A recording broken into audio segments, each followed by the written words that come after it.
I'm sorry, Texas Tech, you don't sign. She was there for like a while, and then we moved to Austin briefly, and so when she left there, she came back and she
Good morning. Andrew. Good morning. Thanks for having me. Get you taken care of? Good morning. Hi, how are you?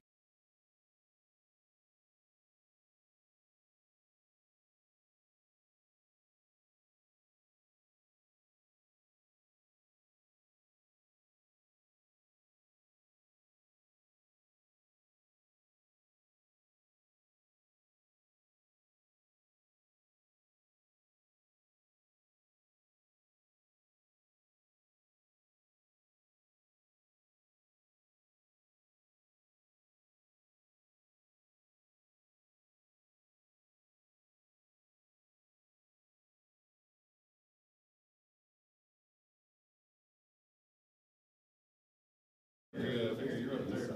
Oh, yeah, you kept it always. Nothing earth shattering. There's a story in the Bible about not taking the place of honor. So I'm going to wait. Wait to see what it remains. See what remains. It took a minute to see which side they were on. Otherwise, that could be lowered down to the budget.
attending and being here. Right now, we are going to go ahead and officially call ourselves to order. We've got our consultant here that's scheduled us until around 10:30. So that's a pretty good little goal. And to move this forward, I think the agenda just notices everything we could possibly talk about. What I think we might want to do here today would be hand it over to Mr. Carter, let him do an introduction for our consultant. Let the consultant go ahead and take us through his presentation. And then council, board, if you guys have questions along the way or anything you'd like to bring up, feel free to jump in. Otherwise, we'll let him complete his presentation and then we would ask questions. And then I think from there, maybe we go back to our previous work session that was in this room of the why. Why are we here? What are we trying to accomplish? And did we identify something that was missing in a strategic business plan? And our consultant agrees with that, so we want to move forward. Or did we identify that we don't need a strategic business plan, we're doing great? And so just that simple of a why here today and an answer and a direction forward could be one step. And so I would consider that a successful meeting with kind of where we've been. And so if we can take one step together, that looks like success today. So Mr. Director, I'll hand it over to you and let you do the intro. Yeah, absolutely. Thank you, Mayor. I want to introduce Chuck Sexton. He is, I'm going to let him tell kind of the history. When we started this, he was part of the Next Move group. Chad Chancellor runs that organization, has had that organization for several years, and now Chuck is now contracting work with Next Move Group and has gone out on his own, and I'll let him tell you a little bit about that. But Chuck? Yeah, thank you. I've been in the private sector for 25 years. Was in industrial supply chain, logistics, and then strategic planning before finding out about this wonderful career field called economic development. And like most people, I didn't know that economic development is a nationwide true industry and career path. And so as I got into it a little over 15 years ago, I learned quickly that there are different levels. You can work for communities, you can work regionally, you can work for states, power companies, engineering firms, and you can also be a site consultant. And so I actually sat down, I've done this my whole life. I'm the type of person who likes to plan my personal life along with my professional career path. And so I set a plan of 5, 10, and 15 years of what I wanted that career trajectory to look like. And so I've run small organizations and been in small communities. I've run regional organizations as CEO of those. I helped start those organizations up. And then I got into site consulting as Next Move Group reached out to me and recruited me for about 3 years to come and be CEO of their company. And I told them as I started, I said, well, I'm getting to that 15-year goal plan of mine to have my own firm. And so I was with them for just shy of 3 years before I hit my personal goal of starting my own firm, which I do own now. So give you a little background on me too. So I'm from Kentucky, which may be foreign to a lot of folks. Everybody thinks of horses or fried chicken or bourbon when you think of Kentucky, but Kentucky's got a lot of industry in it. It also has a lot of water and a lot of trees. And so coming here is really nice. I've told a few people it's dry and it's dried up my sinuses. This time of year is terrible in Kentucky for sinus problems. I grew up very poor in Kentucky, in what's called the River Bottoms. It's technically part of the Delta region of Kentucky. And so my dad didn't have a steady job, and he would work for cash to support us. Lived in an old rusted out trailer.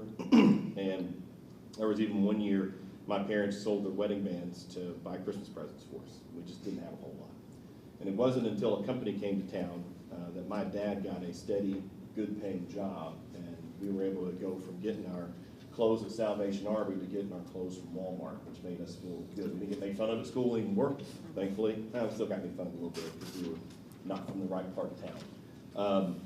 I actually got a chance to tell this same story to the Walton Family Foundation a couple of weeks ago, which was really impactful for me because of what they're trying to do in the Delta to help communities. So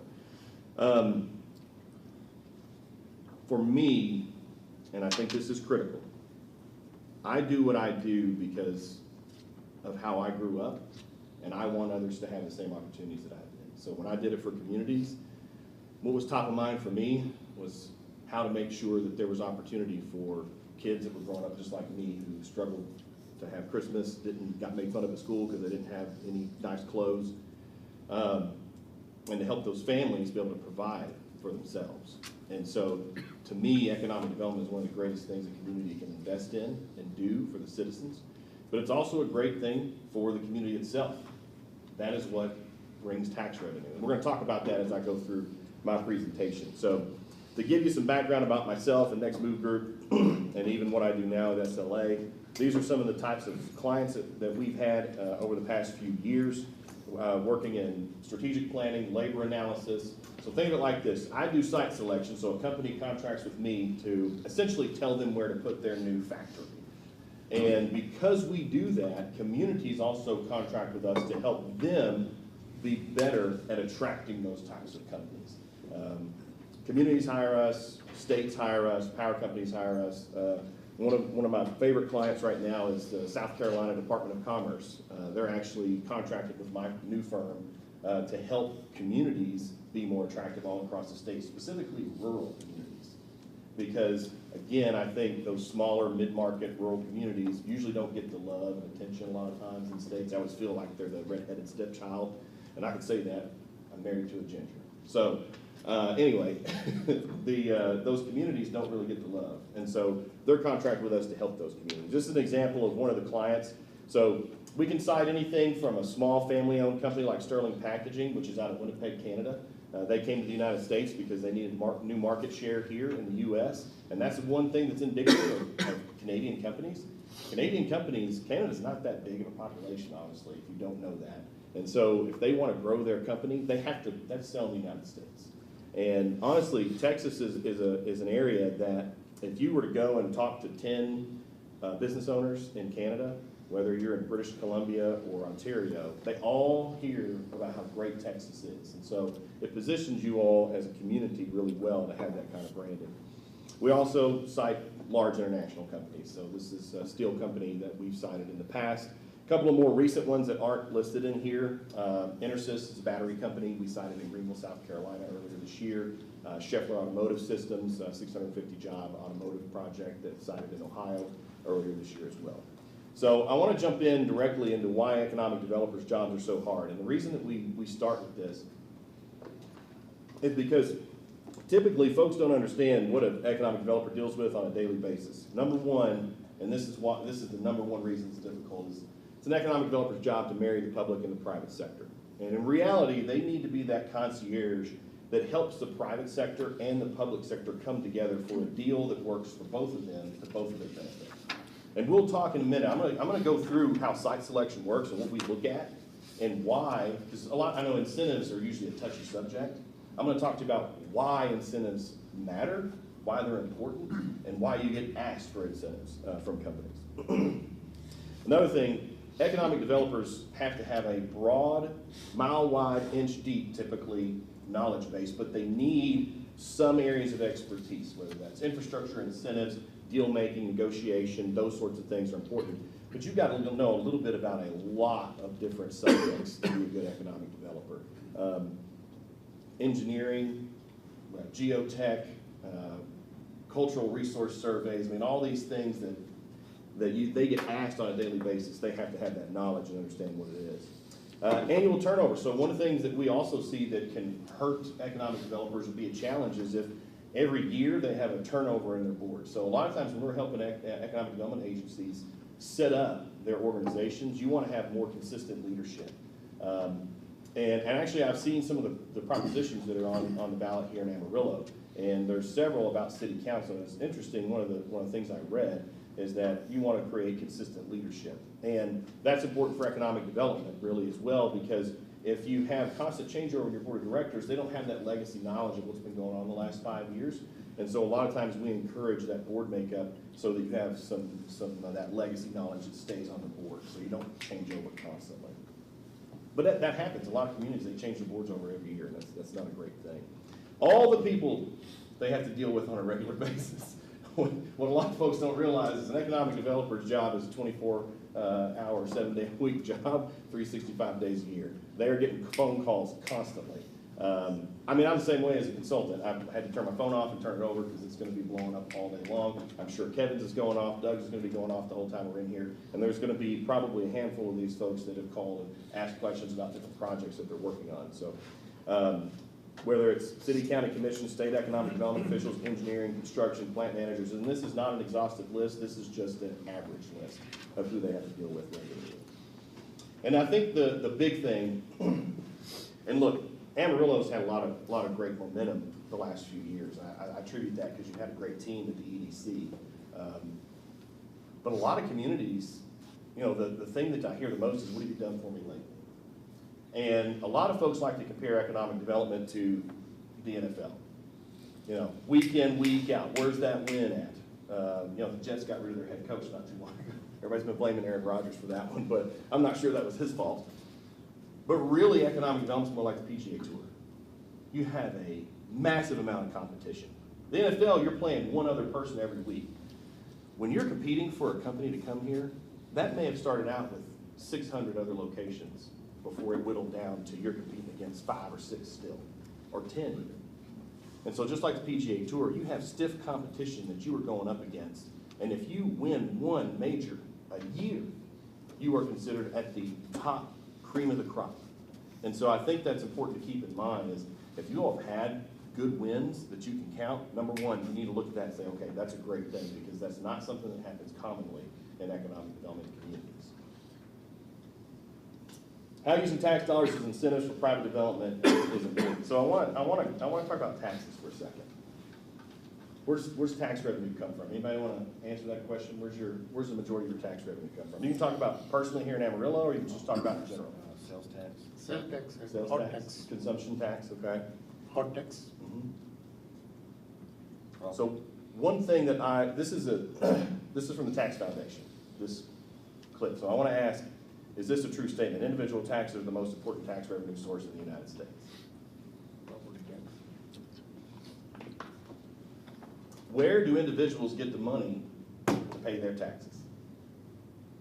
It's a job. A job. Okay. So one thing I always like to do is to challenge, because I think we always think about taxes from all these different revenue sources, but where does that tax money really generate from? It generates from business and commerce. If you don't have business and commerce occurring within your community, you don't have taxes. Your government doesn't exist. You don't have any revenue for government if you don't have business and commerce occurring. And I think that's important to always keep in mind when you're thinking about tax incentives and why you utilize those, because your tax incentives should never put you in a hole. Your benefit should outweigh the incentive over a period of time. So if you're giving an incentive to a company, you need to be able to take stock in, okay, over the next 10 years, what are we going to receive from a tax revenue standpoint? And it should be more than what you're giving in that incentive in some way. So I think that's important to understand. This actually goes through, this is another thing from Ernst & Young. There's some folks that we kind of compete with, but they're a very large entity here in the U.S., Ernst & Young is. But this talks about all the different ways and all the different areas that the taxes come from. We don't have to go through it, it's an exhaustive list, but please understand that business and commerce is why tax revenue exists. So most of the time, and this is another thing that folks don't realize, so you'll see a big thing in the newspaper that says so-and-so company got, you know, $10 million in tax credits and incentives and this, that, and the other. It's actually mostly common for when you see that announcement, on average, only about 50% of that tax incentive is ever collected by the company. And that's just the nature of tax incentives. Maybe it's a corporate tax rebate. You see those a lot in states. And unless the company has enough corporate tax liability to actually recoup that tax credit, they just don't ever achieve that amount. And so, on average, of only about 50% of the tax incentives that you see in headlines or in the approval documents ever get utilized. And so, number one, I need to understand that, you know, don't get too angry when you see, so, oh, this company got $10 million. Well, they're probably only ever going to capture about $5 million of that, and the city's going to earn $20 million over 10 years. So, understanding what that benefit, that ROI is important. Some of the taxes that manufacturing pays, and that's the other thing, this is another reason manufacturing is so important to a community, because manufacturers pay a lot of taxes. They have all different types of taxes that they pay. They go into local, state, federal revenue. And so if you can find areas that you can create an advantage and create an incentive around those different tax dollars. I know, here in Texas, property tax is one that you all utilize a lot. That's a great one, by the way. There's actually a lot of states that can't do that statutorily. The state I live in, it is very difficult for them to give property tax rebate. They do, one of their biggest ones in Kentucky, for example, is a payroll tax rebate. So they can't do local sales tax in Kentucky, which I think is a bad thing. I love that Texas does that. I think that's a great way to fund different aspects of your community development. They can do an occupational tax. Well, one thing as a site consultant that I've had to take a look at in that state is, if I have a client who says, I want to look at Kentucky, right now is not a great time. Now their legislature is looking at getting rid of the income tax completely in the state. I think that's a great thing. Personally, I love that idea. But that's where their number one incentive comes from, is using those tax dollars. So I can't in good conscience take a client there and say, well, I'm not sure what this is going to look like. I don't know if that they can even keep their promise to you in incentives if they get rid of that tax in 4 years. So that's where, elected officials, you have to think ahead. So, hey, we want to make this change. Well, what are the consequences of what that's going to create long term if we do those things? It's a really important thing to do. Sampling of some of the incentives we see TIFs, we see top property tax abatements, like I said, payroll tax rebates, real estate incentives. One way that a lot of rural communities attract new industry is utilizing real estate incentives. You'll see, I'm sure, Kevin, you've probably gone up against a town that's smaller than Amarillo. They're giving the land away for free, or they're giving the building away for free, and it gets tough to compete with that sometimes. But that's a lot of times what they do to try to attract industry, and is giving those things away for free. Electric rate discounts, that's another biggie that's really critical. It's getting more difficult in the U.S. these days to have those electric rate discounts. We have a large problem with the grid. We won't get in that discussion today, but that's another looming problem here in the U.S. Cash is one, cash is listed on here. That is rare. It is rare that a community straight up gives a company cash. How are you gonna account for that? How are you gonna account? Unless you have a grant program, it's never a good idea to do that, in my opinion. Throwing cash, you want something that is tied to something tangible, so that you as a community can claw back incentives if necessary. You don't have those clawback agreements. Now, I will say, one that used to be really popular, I don't see very often, so if you all have a mechanism for doing this here in Amarillo, low interest loans. We're in an environment at high interest rates right now. And so as we work with communities, we dig in and they ask us to help them develop incentives. One thing that we've been looking at and helping communities with the last couple of years is low interest loans. How can they utilize a pot of cash, whether some communities might be ARPA dollars, might be utilizing a form of sales tax, to say, okay, based on the number of jobs that this industry is creating, they get this amount per job, $10,000 per job or whatever, that they can use at 2% interest rate over a 7-year term. Well, you're just making money on your money at that point, and they're getting a big benefit as a company. They can use that to buy machinery rather than going out and paying 5.5% or 6% right now for that. So saves the company money, gives you all a nice little feather in your cap from an incentive standpoint. All right, community development versus economic development. We hear those terms all the time, and they work together. They should be married, and we have to understand how they work together. So community development is something, hey, I was walking through downtown last night. I'll give you a great example. The first time I ever came here, I was walking through downtown, I was thinking, just the main drag from the bar field and the courtyard and where the restaurants are. I was like, man, looks like they're about to start doing some beautification down here, which is primo. Love seeing that in the community, by the way. That is good community development, because as a site consultant, when we drive through a town with our clients, one of the first things that we do is the eye test.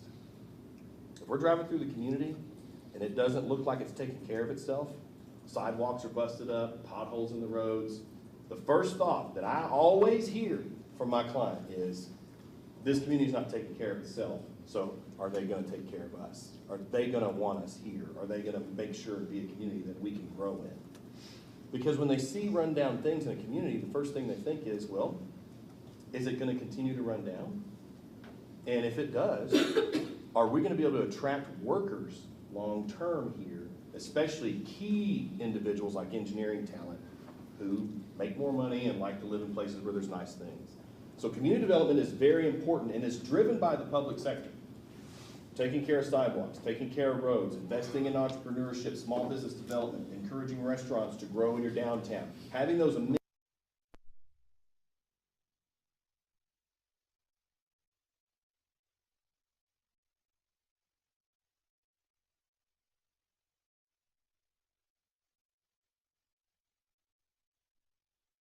those sorts of things. Economic development is driven by the private sector. New companies don't decide to exist, they don't do new factories because the public sector did. They're doing that because there's market share, there's profit to be made. They're driving it. It is assisted by the public sector by ensuring that you're doing the things necessary. Great infrastructure in your communities and those sorts of things. And we'll talk about that in a minute. The other thing that I think is important is the difference between economic development and economic activity. Economic development is meant to bring new money into your community that doesn't exist now. So whether you're giving an incentive, attracting, recruiting, high-paying jobs, industry into your community, you're trying to pull them in to create more economic activity that sloshes that money around in your bucket. And another great thing about Amarillo and Texas is that's a big win for you all, because if people are making more money, that consumption goes up. They spend more money, and that sales tax revenue goes up. That's a great benefit, obviously, here in this region. Typical process. So I think it's important for us to talk about how the process of economic development projects goes. Kevin and Doug, they see this day in and day out. The board sees it a little bit, but you all may not even really, may not even get down in the weeds. City council, you probably don't get down in the weeds of what that project looks like. And I want you to see it from my perspective and why we do what we do. So it may answer some questions you've always had in your mind that you get from EDC or that you all spring up when you meet another consultant like us. So typically, they receive an RFI from the state, utility, whoever, me. This says 2 weeks to complete. What's the average here lately, Doug? Is it 48 hours? Yeah, 3 days. 3 days, yeah. Now, I will say this. If I send one to the state, they usually get that about 2 weeks, 3 weeks before it's due, but they take their time to look at what they want to complete, then they send it down to the locals, and then they tell the locals, get this back to us in 48 hours, and then they want to use the next 48 to 72 hours to pull it all together again and send it back to me. So it puts you all in a tough position sometimes. But, you've got to be on your toes. You have to have information at your fingertips. You've got to be prepared to answer and prepared really to market in that RFI. So the consultant takes those answers. So everything they answer on those questionnaires has a score tied to it. Now the way that I do it, the way that Next Move Group does, a lot of consultants do it, it's a scoring scale of 0 to 10. Every question. You want to avoid getting any zeros, if at all possible. There's no way you can get all 10s. That is not possible. This never happened in history. But you want to avoid getting zeros, because the zeros really drive your score down overall average when we're scoring communities against one another and deciding where are we going to visit. Well, let me give you an example of how to go from a 0 to a 5, let's say, all right? So if I ask about rail service, and the site that you've put on there in that RFI doesn't have rail service today, and you just answer no rail service, well, that's 0. However, if you answer it, not currently, however, BNSF has already stated that they will serve this. Here's the timeline on when that service is extendable to this site. Then you're up to a 5, typically. You get a 10 on that one if you have the service on site and there's already a rail spur. You get a 7.5 if service is next to it but there's no spur. And then if you have a timeline for service to get there, then you get a 5. Typically, that's how it works, okay? It's not rocket science. But what we see a lot of times is communities sometimes will answer those questions just directly and not give the detail that keeps the score up. So given that detail briefly on there that helps the score, keeps you from getting a 0. And you can see here, this is a very old example, and it shows different locations and how all those scoring averages go against each other. That's how we pick the areas that we're going to go and visit next. So this scoring happens before we ever come and visit the town, before we ever do it. We then visit the location. That's a great picture of Chad, who I used to work with. I've been friends with for 15 years, getting flown around with, I think that's Alabama's governor, former governor. Now, there's one difference here. I have actually made it a practice that I start, because workforce and labor has become so important, I run that data before I get to your town.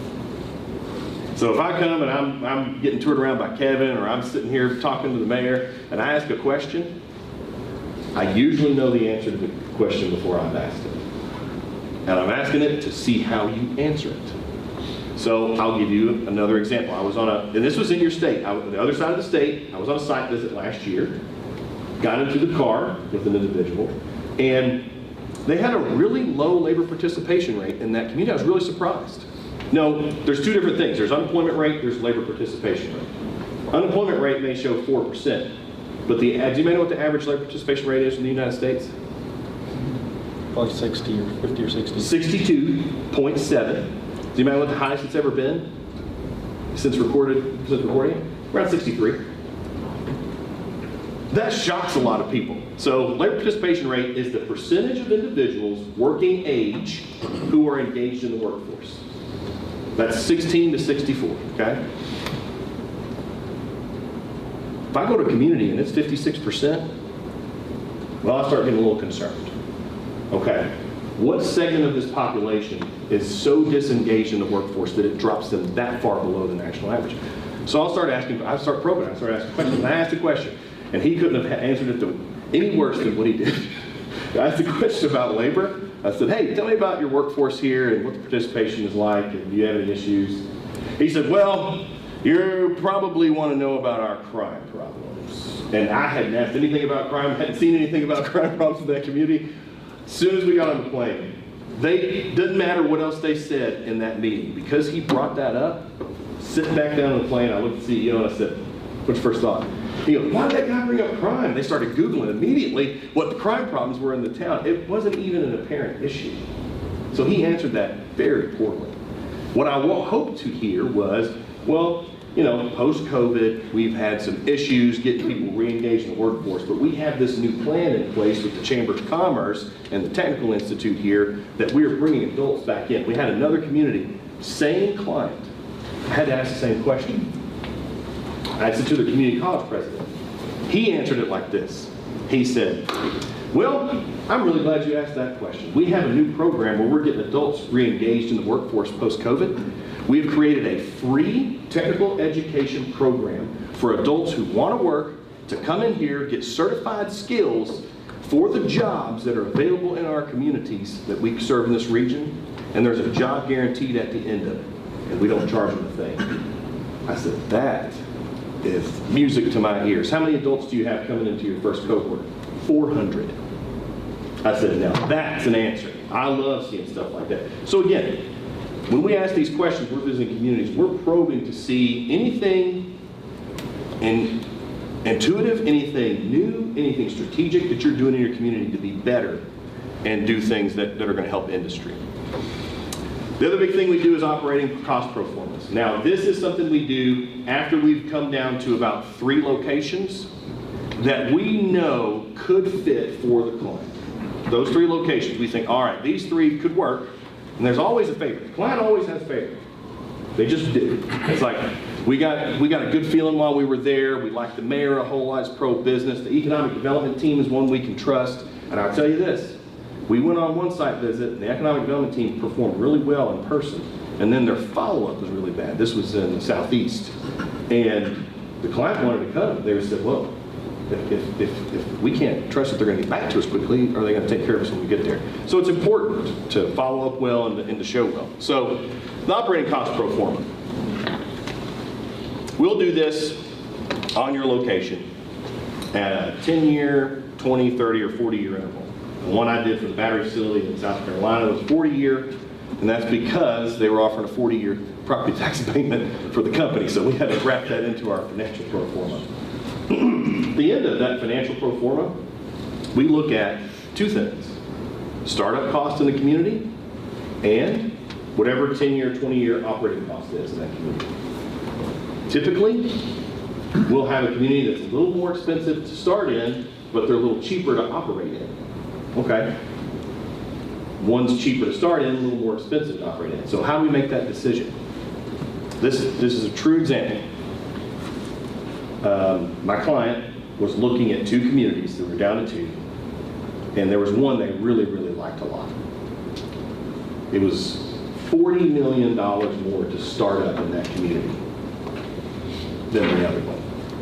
But it was a little less expensive to operate. So when we came back, and I want you all to remember this as City Council and as the Board of Economic Development, when we come down at the end of this and we come to you and say, what can you do to bridge this gap with an incentive?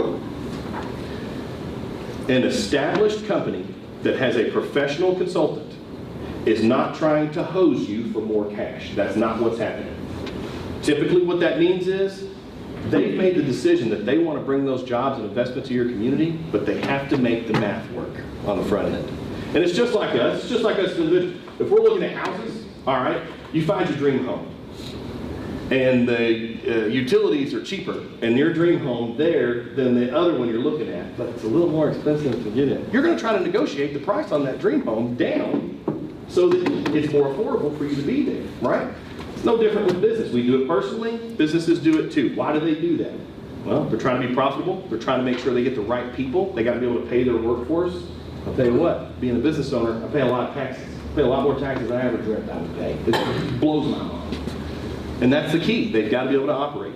What happened was we went in, met with the governor's office. We walked in. This is a great governor. He said, we sat down and he said, the answer is yes. Now ask me the question. That's a pro-business governor right there. I loved it. We told him exactly, look, here's where the difference is and the gap is. Because again, it's important to note that if someone is asking you for an incentive, they should be able to explain why it's needed for their project to work in your community. So that's another key to know if they're legitimately asking for something. And we laid it out. The governor made a few phone calls over the next couple of days, got it taken care of, chose that location. That's a $500 million initial investment for that community. Will be $1 billion over the next 7 years. That's a great project for them. And high paying. I think average wage for that client was around $120,000. And that's the key. You know, you certainly want all shapes and kinds of employment in your community, because just like me, I'll give myself as an example. I did not start out as an executive. Did not start out as a business owner.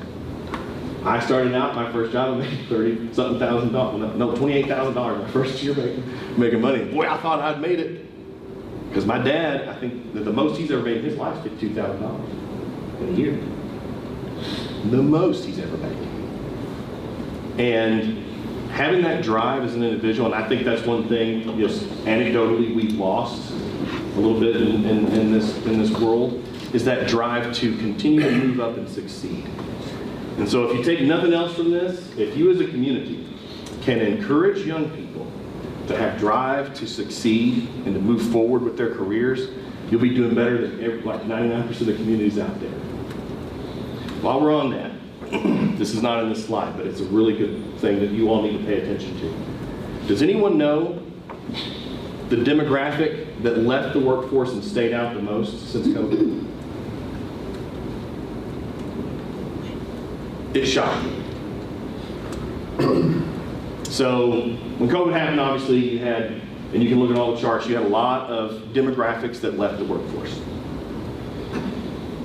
25 to 34-year-old males left and did not come back in the same manner. It is still way below pre-COVID levels. Females, 25 to 34, came back to work in a higher percentage. There are more 25 to 34-year-old females in the workforce now than there was pre-COVID. And I hope it's not because some of them are having to take care of the males that are sitting at home on the bus playing video games. Because I think, and there's no true way to find out exactly what those 25 to 34-year-olds are doing across the U.S., but there has been some anecdotal surveys, and the top thing that they can find is they are sitting at home playing video games. What in the world? That is prime age workforce right there. They should have technical skills and they can make great money. And so think through that and keep that top of mind as you know, for places like Amtech, your school systems, encouraging folks to be in the workforce and to make something of themselves, having those leadership type programs. We do risk analysis, et cetera. We usually select the site within 13 to 36 months. I say that. That used to be the average. At this point in time, I've had clients, we've made the site selection in 6 months. I mean, sometimes they're just moving so fast. And that's another reason it's important to have various types of product. And when I say product, I mean real estate to choose from so that you can be the choice faster. I'm not gonna go through everything in confidentiality, but I think it's critical. We always cover this with elected officials and boards of directors. So, you know, Kevin and Doug, they don't ever know. If I send them a project, they see the project name, but they have no idea who the company is. Well, you probably always wondered why we say, you know, Project Water Bottle, and it has nothing, the company has nothing to do with water bottles. They probably do metal stamping, because we don't want you to know what they do. The reason that we have coded project names, there are multiple reasons for that confidentiality. And publicly traded companies are most important. If it's a publicly traded company and they are exploring options for growth opportunity, they can't allow that to get out in the news because it could create some SEC violations for them. If it's out, well, then it's almost like you're finding out that this company's growing, you go buy some stock before it jumps up because of that growth. That's why it all has to be secret. And when they make their decision, they have to file all of this to be in compliance with the SEC. So number one reason is that right there. You don't want to get sued. They don't want their competitors to know. That's another thing that I find really interesting. You know, when I was citing a steel project 2 years ago, they were keeping track of where all their competitors were putting their steel facilities because they didn't want to be anywhere near them. Well, we don't want to be there. You know, that might mess up our plans for where we're going to take our supply chain of this rebar that we're going to manufacture, that sort of thing. Internal communication. You know, there are some companies, especially smaller ones, let's say they only have 1 or 2 locations, they're a family-owned company, they're growing. Well, if it gets out that they're putting another location somewhere, usually the people that work at one of the other locations freak out because they think that they're going to close the one they're working in, and they don't want those issues to happen. They don't want their employees to worry. Commercial property. So, and I'm sure Kevin's probably seen this, Doug's probably seen this, you all might have seen this. You go and you talk to somebody about the land price, they say it's X dollars, and then they find out who's looking at it, and it shoots up. Same reason Walt Disney kept a secret that he was looking in Florida for swampland. He didn't want that pricing to shoot up. Same principle today with these companies. And I will tell you, I did have, and this is when I was an economic developer, we had a community that I was working in, and we had a project that was actually reshoring from Mexico, believe it or not. They were starting to have some security issues in Mexico where their plants were. That the cartel was starting to attack employees, plant managers, stuff like that. So they wanted to get out of Mexico and start, you know, manufacturing in the US again. And as they were looking, we had a nice building that they could go into. We worked out the deal. We're getting ready to sign the deal. We'd given the incentive. We'd met with the appropriate local officials and someone on the council. I don't think there was malice involved. I think they were just happy. They were like, we've got this great company coming, so-and-so. They were talking to so-and-so at dinner or having a drink or whatever they were doing.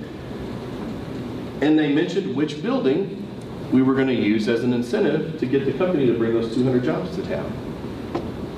That person ran out and bought that building the next day. Tripled the sale price. Well, what happens when you triple the sale price on a building, a piece of real estate that you're using as an incentive to get jobs? The incentives don't work. What did I say earlier? You don't want to incentivize in a way that negatively hurts your cash flow or your tax revenue. Well, once that building was 3 times the original sale price, the math didn't work. You couldn't use that incentive anymore. Completely blew up the deal. The community did not get those jobs. That company did not go to that community because of that happened. That's another really important reason that you have to keep these confidential as you're doing this work. All right, board members, talking to you. What's your role in economic development as board members? Well, number 1, ensuring adequate funding and staffing. That's really, really critical for a board. The board, as business leaders in the community, it's your job to make sure that, you know, the the folks that are working for you all and working tirelessly 24 hours a day to make sure that the community is growing has the appropriate staff that they need so that they can focus. We just delivered a plan to another community, and one of the things that I recommended in that plan was to hire a full-time person that focused on the entrepreneurship and small business development, because if they don't, then there's way too much for the current staff to handle. They're going to have more people to do the things they want to do to be successful. And so that's important for you all. Membership and fundraising, if you're a fundraising organization, you all are not that type. Governmental appropriations, board members themselves should be investors if you're a public-private partnership. And honestly, I think one of the best ways to have an economic development agency is a PPP, if that can exist. Building a strategy with both long-term and short-term goals, understanding the difference in economic development versus activity versus community development, so that when you're out in the community and they're like, well, why haven't they gotten us a target? That's one thing I hear in a lot of communities. Oh, the economic development folks need to get us a target here. Well, you want to get the primary jobs. As one of my mentors, he was a former governor of Kentucky. It was really funny. He's much older now. He would sit there. He had all these championship rings, and I don't even know why he wore those things. But he'd click them together. Well, you know, if a person has the money to buy a hamburger, somebody's going to put a hamburger stand in. You got to get the primary jobs in that pay enough to support your retail. And so that was his talking point all the time. And there was another thing he had was you got to kiss a lot of frogs to find prince. And so site selectors like me used to send in frogs to his office all the time. But it's important to understand that the primary role of the EDC is to bring in new money, primary jobs that continue to grow tax revenue and grow opportunity in the community.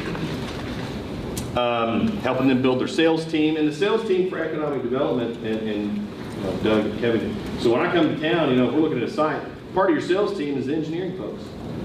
Part of your sales team is folks at the water utility, your power company, and making sure they have the appropriate people so when we do a site visit to help sell on that. When I was first in economic development, it was a long time ago, we were out looking at a site, and we had the engineering folks with us, and the engineer said something that completely scared the dickens out of the client, the company that was looking. We called the head of the guy that owned the engineering company and said, don't ever send him again. He's just going to screw up every site visit we have. If we're going to have somebody from your company there, you need to be there because you know how to sell. He's an engineer. There's nothing wrong with that. Engineers think differently. We need them to think differently than someone who knows how to sell the market. So that's important. Defending the economic developer. That's another thing. And when it says political tax, it doesn't mean necessarily from politicians necessarily. It could be coming from people randomly in the community. And a lot of that has to do with a lack of understanding of how economic development works. And that's why it's important for the board to understand. This is how economic development works. This is why we do what we do. This is what's done on a regular basis in other areas. So understanding how things are done nationally is really important too. Hire and fire the economic development. You got to pay a good enough salary to hire great talent. So one thing, and Chad, Next Move Group, will tell you this too, because Next Move Group does a lot of executive search work. And one thing they did a study since COVID, if you have to have a new economic developer, typically takes 30% more to attract the right talented person today than before COVID. It's just the changing nature of the economy and the market that we're in. And so making sure that you have the right salary. So one of the things that Next Move Group does a lot of is salary surveys, making sure, and a lot of boards of directors are paying attention to that these days, and said, okay, let's do a comparative analysis of salary with other, peer communities our size.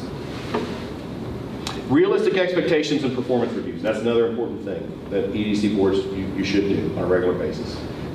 How does the staff know if they're meeting expectations or exceeding expectations if they don't have regular performance reviews or metrics to go by that are laid out by the board?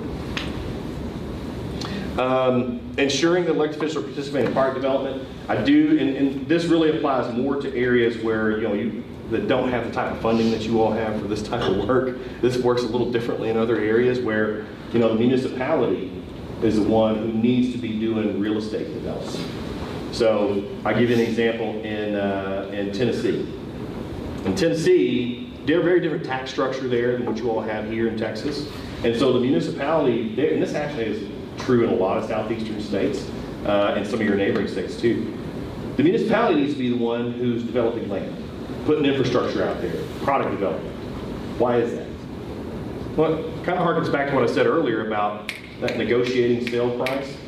Commercial land, especially in a rural community or a mid-market community, you're competing against areas who have developers who are doing that all day long, but that's expensive. It's expensive pricing. So what a lot of communities do is their county or their city develops a property, gets all the utilities out there, and they give that land away for the job. Because the tax revenue that comes from those jobs being there far outweighs what they've spent on the industrial property. But it ends up being a win-win. Ensuring the business community is invested in making the public schools as good as possible. Again, this is something I think you all have done well here from what I've seen in my trips and my tour, especially at Amtech. I'll be honest with you, I've been bragging on it everywhere I go. I've bragged on Amtech in every state I've been in since the last time I was here and got the tour. It's a wonderful, wonderful facility. Financial oversight, audits. That's another thing is, you know, not just financial oversight on a regular basis that you're getting the finances as a board, but doing those regular annual audits are really important. Having a certified public accountant doing those is critical. What can elected officials do? Ensuring municipal utilities can grow and serve industry. That's probably the most important thing that elected officials can do, is that infrastructure piece, very critical. And that goes back to long-term planning as a city, as to, and not just long-term planning for industry, but total community planning. All right, so if you think about where not just industry's going, but where you want population growth, retail and commercial growth, and understanding that you're working well with your public utilities to ensure that their plans for growth and serving those are in the works. And then you're looking for, you know, federal money to get help with doing that infrastructure work as well. I was in a community 2 weeks ago, and I've never seen this in my life. And I don't want to say where it was, but I was in a community getting a tour of a port, and the port director told me, he said, the head elected official in this community for the last 3 years did not know we had a wastewater department. He found out because the wastewater department was getting sued and they couldn't get a hold of anybody on the wastewater board, so they sent the lawsuit notification to the lead elected official, and he panicked. So it's good that you all, as elected officials, I know you all know what you've got here in town and what your utilities are, but it would surprise you. There are places you can go and people don't understand these things. So it's really important for you all to continue to focus on that infrastructure development and improvement. Not just the utilities, but public infrastructure is maintained. Potholes. I know this sounds weird and minimalistic sometimes, but we've had clients, we've gone and visited communities, and we had one where we drove into the industrial park, and the industrial park road was just, and look, industrial park roads get beat up. You got to pay a little more attention to those than you do some of your rec, because it's just constant semi-traffic, just getting beat up. I'm sorry. Well, we went into one, just boom, boom, boom, boom, boom, went and talked to an existing industry that's in that park, and what did that existing industry say? We've asked and asked and asked, please pave this road. It is beating our trucks up. It is increasing maintenance on all of our vehicles. And they've still not taken care of it. Juxtapose that with another one. We drive into an industrial park, beautiful, well-maintained, roads are nice. Talk to that existing industry person, because we'd just been in the other community and saw how bad that one was.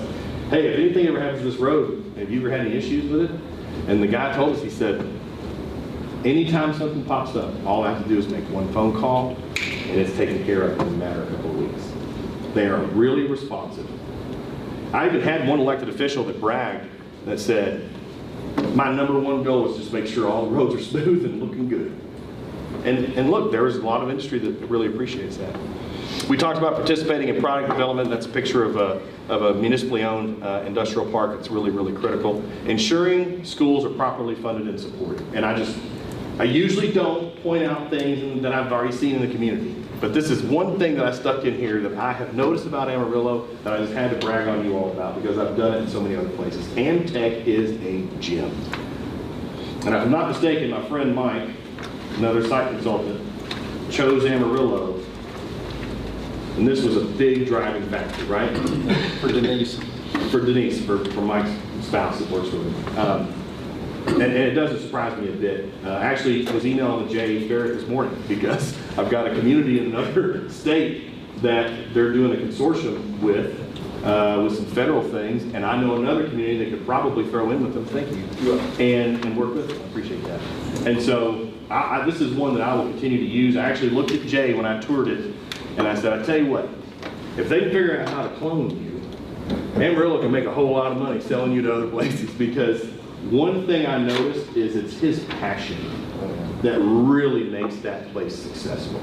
And that is something you can't buy, you can't teach. It's being passionate. And that's the other thing that I hope that you all see, and I hope that you all understand as leaders, as political leaders, being passionate and compassionate about your community is one of the greatest things you can do to help drive growth, true good growth that helps everyone in the community. Inviting and well maintained, that's another thing. This is a small community. This community is about 1/5 of the size of Amarillo and has gotten massive national awards on what they've done with their downtown revitalization. They have, I don't know, 15, 20 restaurants in their downtown. They're tiny little town. And they have done amazing things. They were very focused on that community development piece. The city was.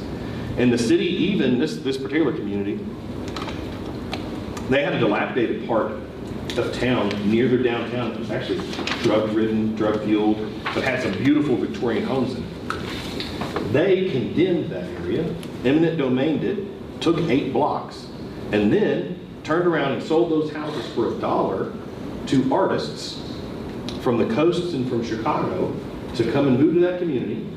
And if they did that, for $1, they got the house, this old Victorian historic home, local bank would give them a low interest loan to redevelop that house, rehab it, as long as they lived in the upstairs and put an art studio in the downstairs. That was, and people thought they were crazy for doing this.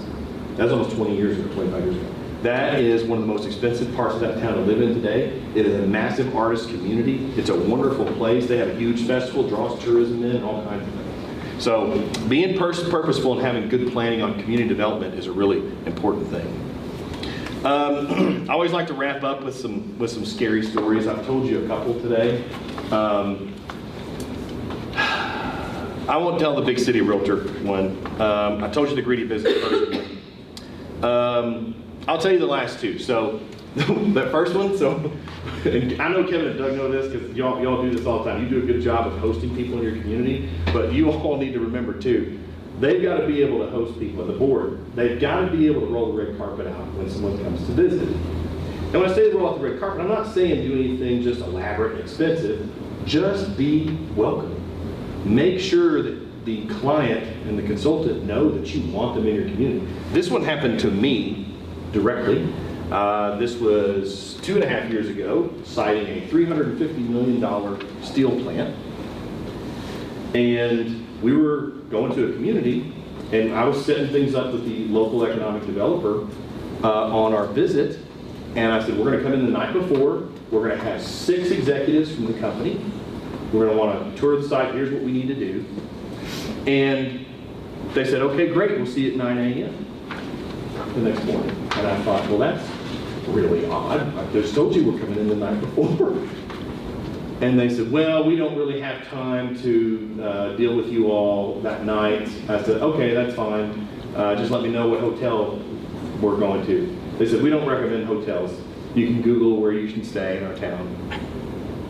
Typically, when you go somewhere, hotels taken care of, you don't, and I say this, it's not to be bougie or anything. It's because we are on a tight schedule. We're going bang, bang, bang, bang.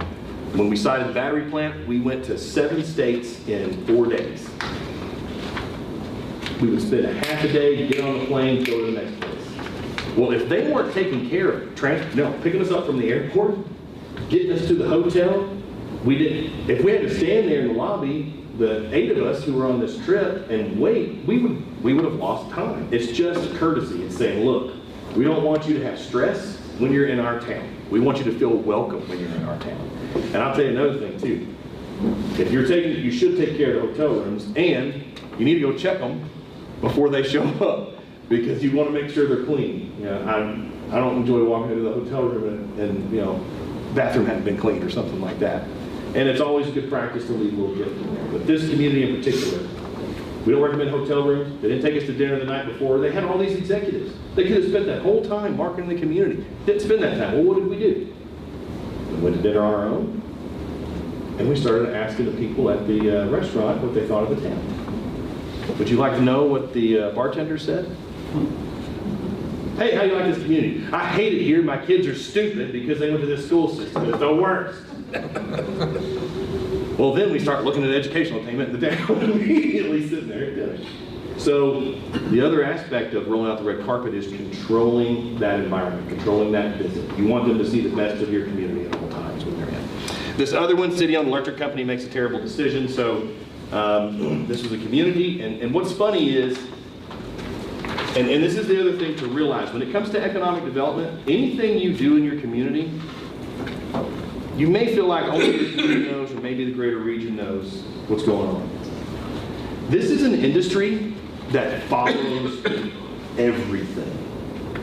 I still, to this day, because I lived in this town that did this, if I'm in, I could be in South Carolina, I could be in Ohio, I can be in Nebraska, and I'm sitting down talking to a power company person, and they find out where I live, they bring this story up because they all know it. This is a community who had TVA. Everybody here know what TVA is? Government power company?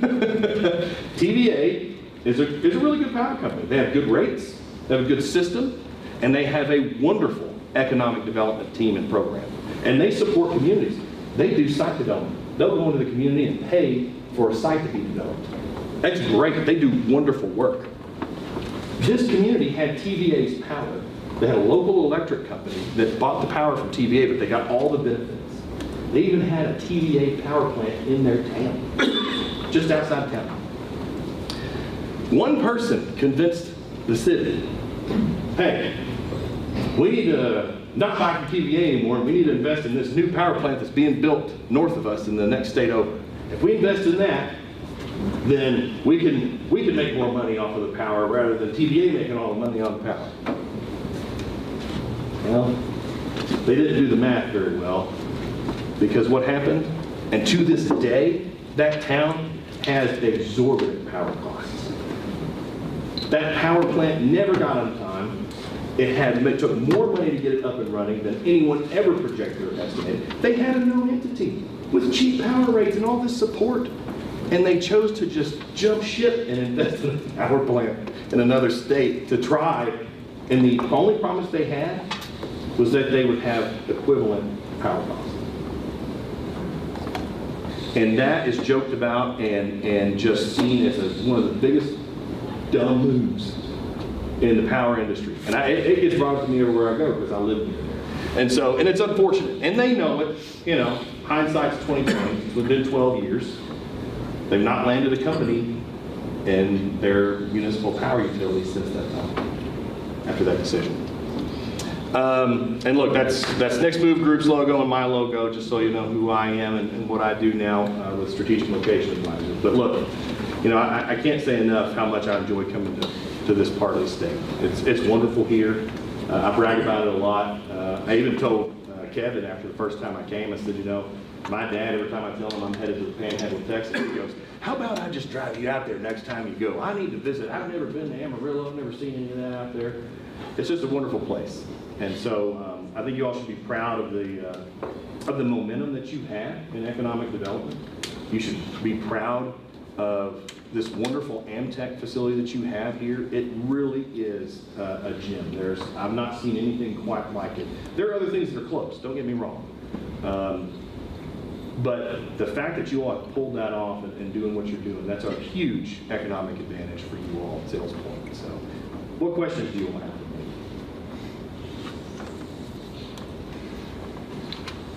I don't have any.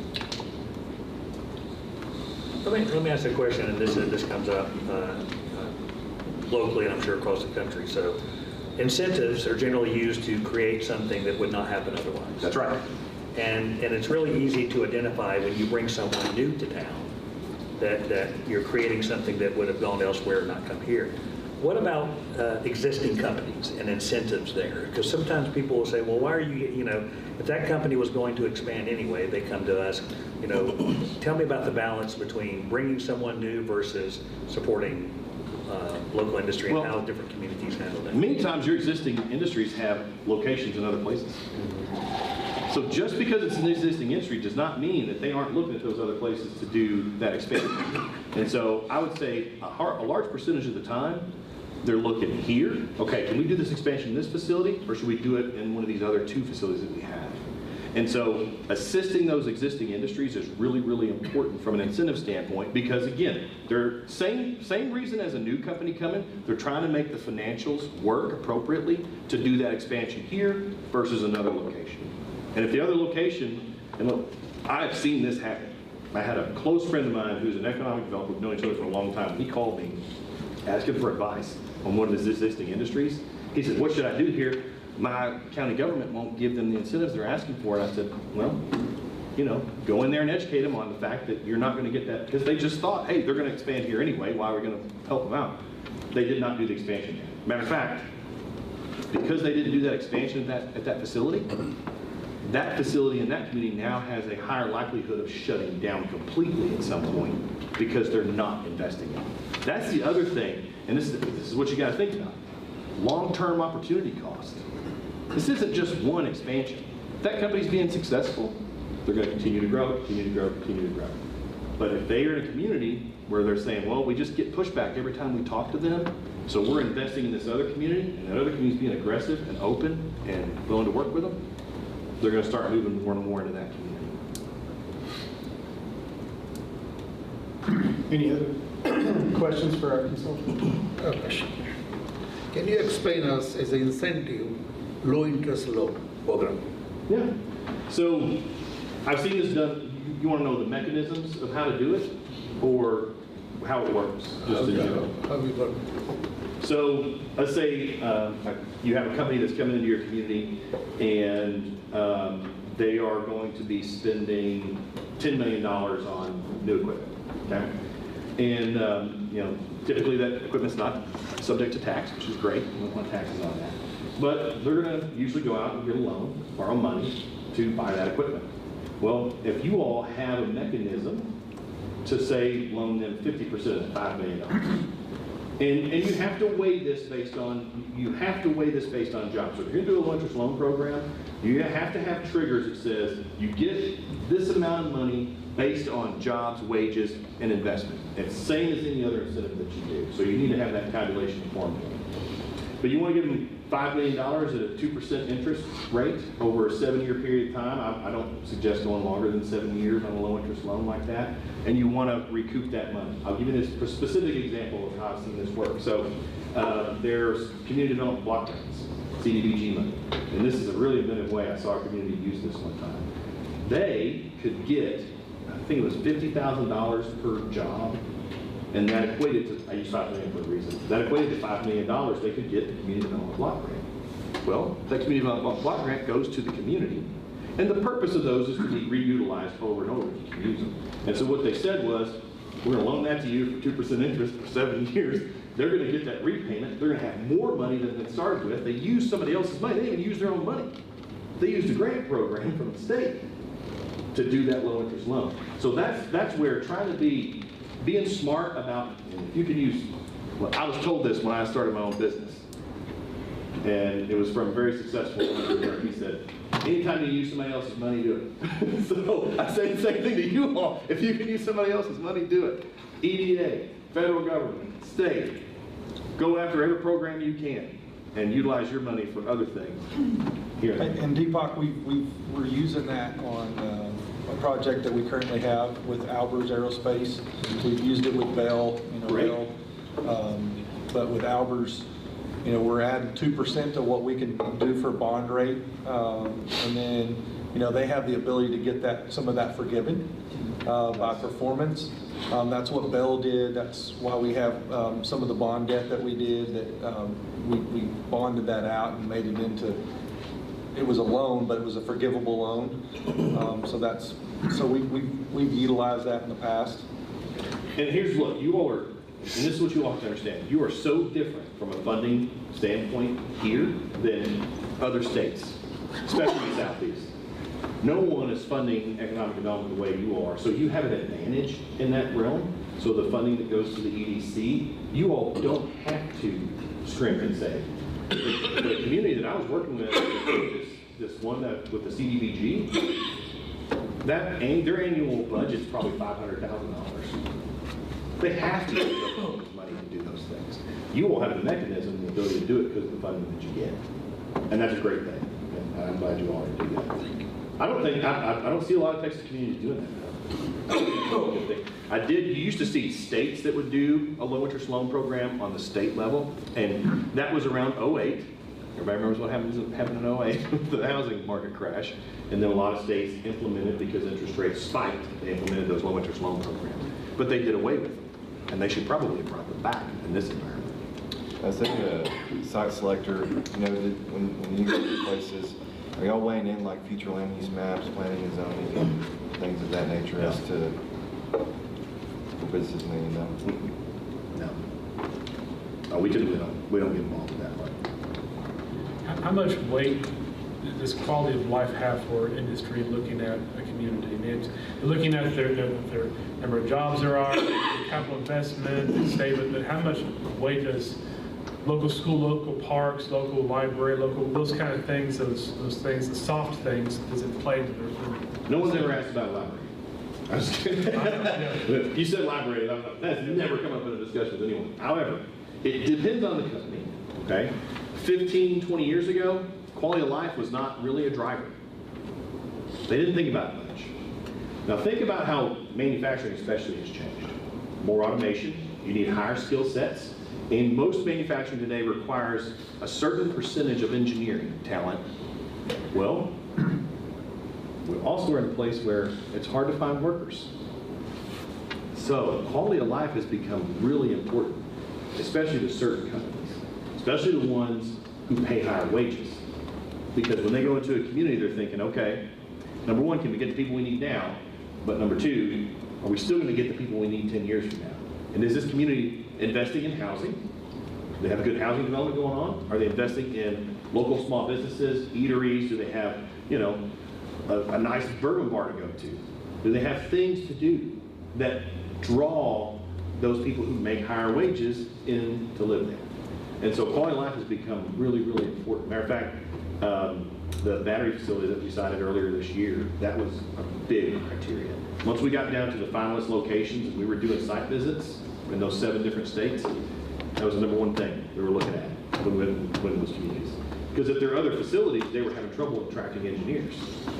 And so they said, look, if this town is not one that passes the eye test and they don't have anything going on, we can't take that risk, because we might not be able to get the people we need. So is it more like a final decider, like you've already narrowed down to like 3, and is that, or is it like this?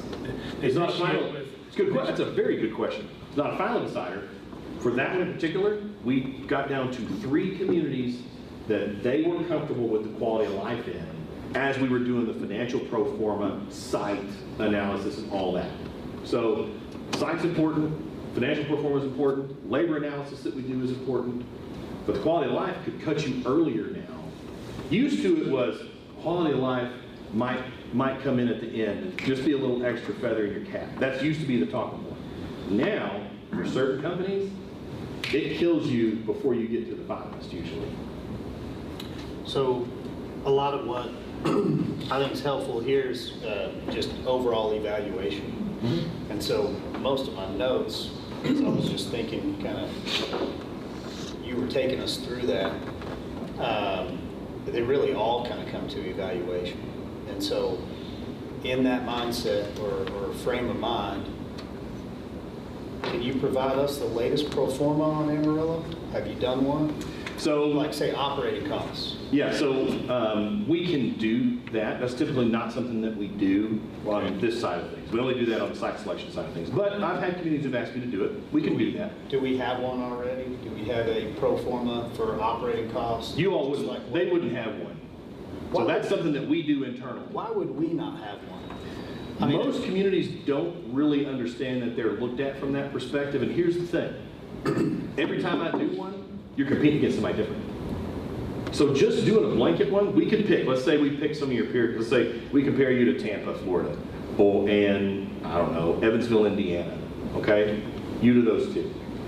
Well, the next time an operating cost performer is done, you might be being compared to 4 other towns that aren't anywhere near that. And so understanding that that is done when you get down to a final decision between 3 locations, and those are going to be different every single time. So that's why, number one, understanding it's important to have lower cost taxes. And so one thing we can do, and we've done this, is we can look at your utility costs, your property tax rates. We can look at all the things that we would normally look at, and we can pick a few peer communities and just give you an example. Doesn't mean it's going to be what you're competing against every time, but at least gives you a baseline against similar sized towns in other states. I guess I look at it a little bit more like, you know, if I'm the car salesman on the car lot and I don't know the amenities of the F-150 that I'm selling, I get that somebody may be looking for a little Kia.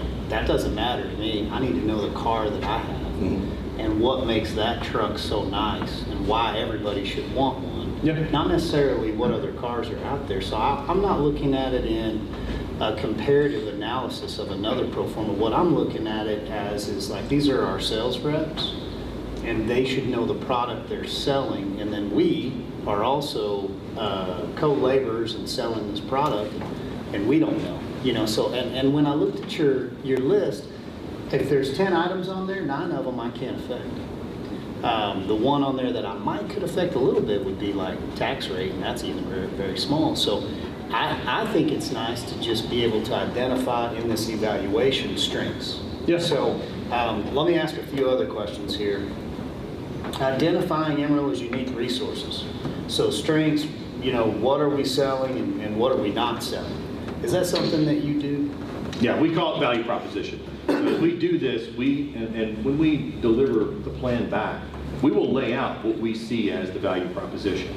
And when we do it, we'll say, okay, here's where we see your value proposition today, and here's recommendations on how you strengthen that value proposition. Yeah, even better. So if you come in and you say, you know, you guys have 1,000 or cattle on 1,000 hills over here, and you've got so much ranch and ag and everything you're doing, but you keep trying to look like Dallas, right? Which is, you know, metro area and corporate. So, you know, let's go a different direction. These are the site selections that we're looking for. Does that weigh in kind of the overall vision, or is that not your role because you're so specific to whatever industry is knocking on your door? No, we actually, when we look at the community, we look at what your low-hanging fruit is from a target industry standpoint. And so look, aerospace is a very obvious low-hanging fruit for Amarillo. So then the question becomes, okay, how are you positioning yourselves to assist your existing aerospace companies by attracting suppliers in? And are you going to the right places to do that? And so as we do that assessment, we look at these targeted industries, we look at your value proposition. We can actually say, okay, here's your value proposition for aerospace. Maybe you need to strengthen it right here. You're not marketing the fact that you have this. You need to put that as part of your marketing. Again, so it all kind of works together. We do that evaluation of value proposition, target industry, labor analysis, and then we develop the strategic recommendations based on that. Kevin, am I going back over something you've already done? Has this already been done? And this is just Yeah, I mean, me need to be educated? Yeah, I mean, we have target markets that we go after. We've got 6 of those that we really focus on, that we've historically done. You know, those have evolved through the years. You know, if you asked 30 years ago, it would have just been oil and gas and ranching. You know, and then obviously with, you know, Bell put us on the map as far as manufacturing. I mean, we had some manufacturers that go way back, but really we weren't on the map for that. Or aerospace or aviation. And, you know, we've gotten, you know, we've got International Asset Coating. They paint planes. Most people may not know that unless they fly a bunch and they see, you know, hey, there's a tail hanging out of that one hangar out there. Well, they're painting airplanes. And then you have Albers Aerospace with what they're doing, and bringing in a bunch of defense contractors that they're going to bring in. They're going to bring in, you know, I think at one time it was going to be one company that they were going to bring in with unmanned systems, the drone company, but now right now they're up to at least 3 companies that they've brought into Amarillo, and they're going to expand on that. And so obviously aerospace and aviation. And then all the work that we've done in food processing, you know, obviously we have Tyson and we have JBS in our, you know, and we have other food processors. And then, you know, with what Producers on Beef is going to do, food processing is, you know, a large part of that. And with what all the dairy stuff that we have in the region, and what Cacique is doing here, and then our counterparts in the area with the other cheesemakers that they have, Dalhart with Hilmar, and Loprino with what they're doing in Lubbock. So we have focused that. We've, you know, I think they probably did a study. I don't know the last time we did a targeted study. We 17 when we did a Line Amarillo plan. And that was one of the things that we focused on. And that's kind of evolved in the last 5 years. You know, we'll focus more on one if we're seeing a lot more interest as more site consultants are reaching out. Hey, they're coming to us for this. We need to focus more on that. So it's a moving target all the time. Chuck can come back with targeted industries, but in a year and a half, we have to evolve in that year and a half. If that changes in a year and a half and you have a lot more interest in something else. Well, I think if we look at where we're at, just with everything that has, let's just take knowledge as an example, AI, and how quickly knowledge doubles. So like, I think we would be foolish to say that, you know, the old plan's working fine, let's just do it the way we've done it for 30 years. Well, 30 years ago is 30 times less than the speed we're working at right now. So like, I think if you're doing this re-evaluation every year and a half, 2 years, you're probably just barely keeping up with how fast things are evolving. So I think when we go to evaluation, what I'm trying to get to is the last meeting that we had in here, we identified that we couldn't put our finger on a strategic business plan.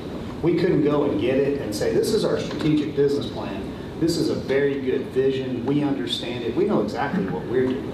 Here's where the city's not contributing. We still need these things from you. So now that we're at this point, I think what we're trying to figure out is do we help with this strategic business plan, or do we not help? Like, are you in a position where, you know, this consultant, Chuck, can work directly with you. You guys can do an eval, a pro forma. You know, does Texas sell itself? And if it does, are we competing with all of Texas, or are we just competing with West Texas? And so before you answer that, like, the infrastructure part is really where we work. And so we basically need to know, what do you need and what can we do to help you? And then that's where we come in on quality of life, infrastructure, and a few things that may affect your pro forma. And if we stay over here on that side, we stay out of your way a little bit more. Where I don't mind going is, okay, let's come together and let's do the Line Amarillo thing again, now that it's 6 years, 7, well, no, how old? Yeah, 7, 8 years old. So yeah, man, we should have done this already. But if we're helpful, we want to help. You know, like, how can the COA help the EDC? And if you go out and you identify infrastructure needs, then we want to work with you. And we'll ask you in return, how can the EDC help us get this infrastructure? That's collaboration. What we saw symptomatically, Chuck, was, you know, city staff saying, well, we didn't know, we don't have that ready. You know, like, well, we're going to need it. You know, and so there was this push and pull back and forth where council thought, okay, well, if we need this, how do we get this? And we feel behind, we need to catch up. You know, because they're outselling what we're putting on the shelf. And so they need us to put it on the shelf before they go sell it. They're out there, they're selling 100 units and we got 3 made, you know? And so with that overall eval, we definitely don't want to redo anything, but we also don't necessarily want to come together in the way that we would slow this down the most is by rescheduling my next meeting with you to come in here and take that next step all together. If you can go do all this work for a fee for them, and what they need you really have, and then they know what they need more than we do. They bring it back here, and we say, okay, this is what we can do to help. We do have this issue of quality of life. Let's start working on that. We do have this issue in labor and resources, and man, we're missing this low-hanging fruit over here, and that's a city role. Otherwise, what we're going to do is identify more of the vision of what you think you're to do, and then we're going to evaluate, is that vision in line with kind of where we as the authorizing unit need you to go. And so the great thing that's happened over the last several months is we haven't identified that the performance is poor. Like, we all identified that you guys have put on a very high-end performance in your industry for doing what you've been tasked to do. Go out and bring industry, go out and grow industry, give away incentives. If that's your task, I think y'all are doing a great job. You know, I think the method that we've identified and how we were doing all this and what we were doing is where that legislative piece, the authority, the relationship between the two bodies is where we've struggled, and we're working on that. And I think if we work with you, we'll get you there quickly, and then we'll be right back to you guys doing the job that you're supposed to be doing. Now, the struggle, Chuck, has been a little bit in, you know, how much are we giving away and how much are we keeping? So do you do evaluations on the financial health of the EDC? We can. Sounds like you're asking something different, though. So when you say how much you're giving away, so are you talking about we're giving this incentive? Now, what's the impact of this project? I think what our main concern was, and I heard this over and over again from different people in the community that were, you know, raising the red flag of, well, y'all are going to run out of money. You're not going to have. What happens if a big contract comes to town and you can't fund it? What we've heard time and time again from the EDC is, no, we look good. We actually have a strong financial disposition.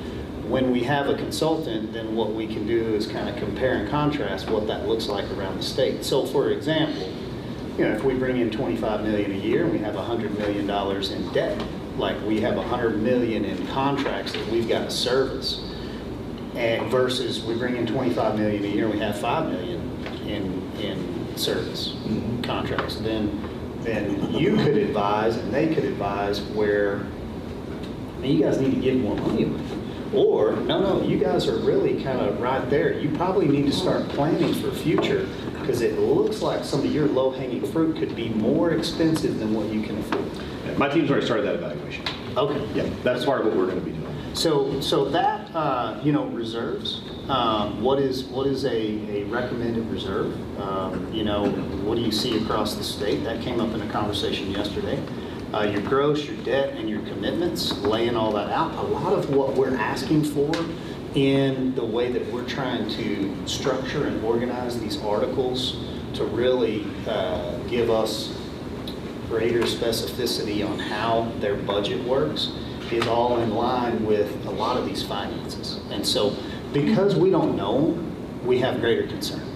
So just like if I don't know how much money is in the bank, or how much my kids are charging on the credit card, I don't feel as confident about my end of the month, right? But if I know how much I've got in the bank and I know how much is going out on the credit card, then I can focus on, you know, my job of profiting during the month. So with them, there's a disconnect here that I think you could be a conduit that really kind of helps shore up.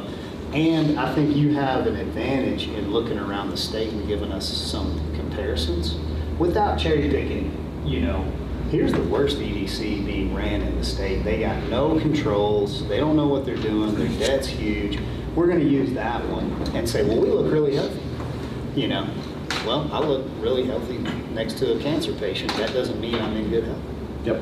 You know, so like we would want that critical analysis that that third party brings. If all of those things are what you do, then I think we probably could engage in a conversation of how does this function best to get to those, plus whatever else council has. Because I mean, they may have other concerns, but tell me about that, like where do you stop and where do you start? So specifically on the financial side of things, we choose peer communities. We can shift that focus to Texas, but we could also include some peer communities that are outside the state as well. Because the thing that you all have to realize, because you asked earlier, are we competing against Texas or just West Texas? You are competing globally. So depending on the company, especially if it's an aerospace related company, you might be the only place in Texas that they're looking at. They're probably looking at 5 other locations that are not in Texas, plus you. So understanding that aspect of it too is important.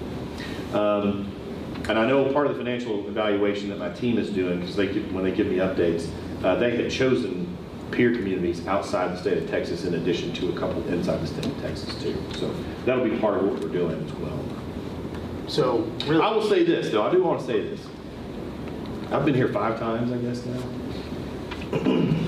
You have, number one, you have a good EDC. You have really professional folks who are very knowledgeable. And the one thing that I do like about your EDC is they're not just known in West Texas, they're not just known in the state of Texas, they are known nationwide in our industry. I don't know very many people in my position who don't know your team. So that's a good thing, you should be proud of that. 2, the community does show well, there are improvements that can be made, don't get me wrong. There are some things I've already identified that'll be partly recommendations in this. I'll give you a good example. You don't have a very robust workforce pipeline training program. Between what your high schools are doing, and tech, colleges, it's great. But is that wonderful overall program being translated well to the global audience that you're marketing to? So part of what we're going to recommend is branding that. So when I go to Alabama, for example, Alabama is a known entity for me. Alabama has the premier workforce training program in AEDC. It's great. It's branded, it's known. I know what they're going to do before I ever get there.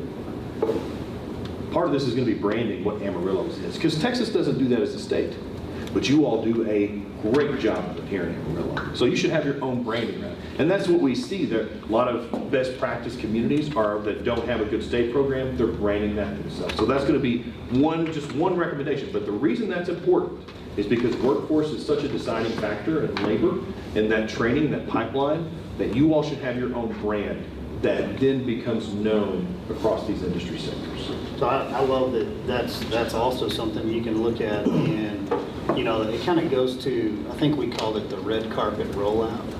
At one point we were saying, like, we know what we have here, but we feel like when you come here you don't necessarily get that hospitality red carpet rollout. So like I go to Deepak's hotel or house, hospitality is his gift, right? So it's engaging, you feel welcome, so like in the branding of our workforce, all the way to just how we show.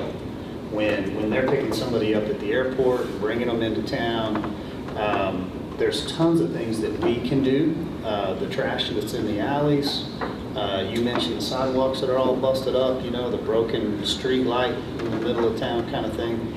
How we can work on all that, but then outside of us, what we need some leadership, and I think you can contribute to that in taking that chamber and that CDB and all of the different ambassadors that we have that are working for Amarillo and helping us not only to brand, like, what our workforce development does, but that red carpet rollout, true Texas Amarillo welcome.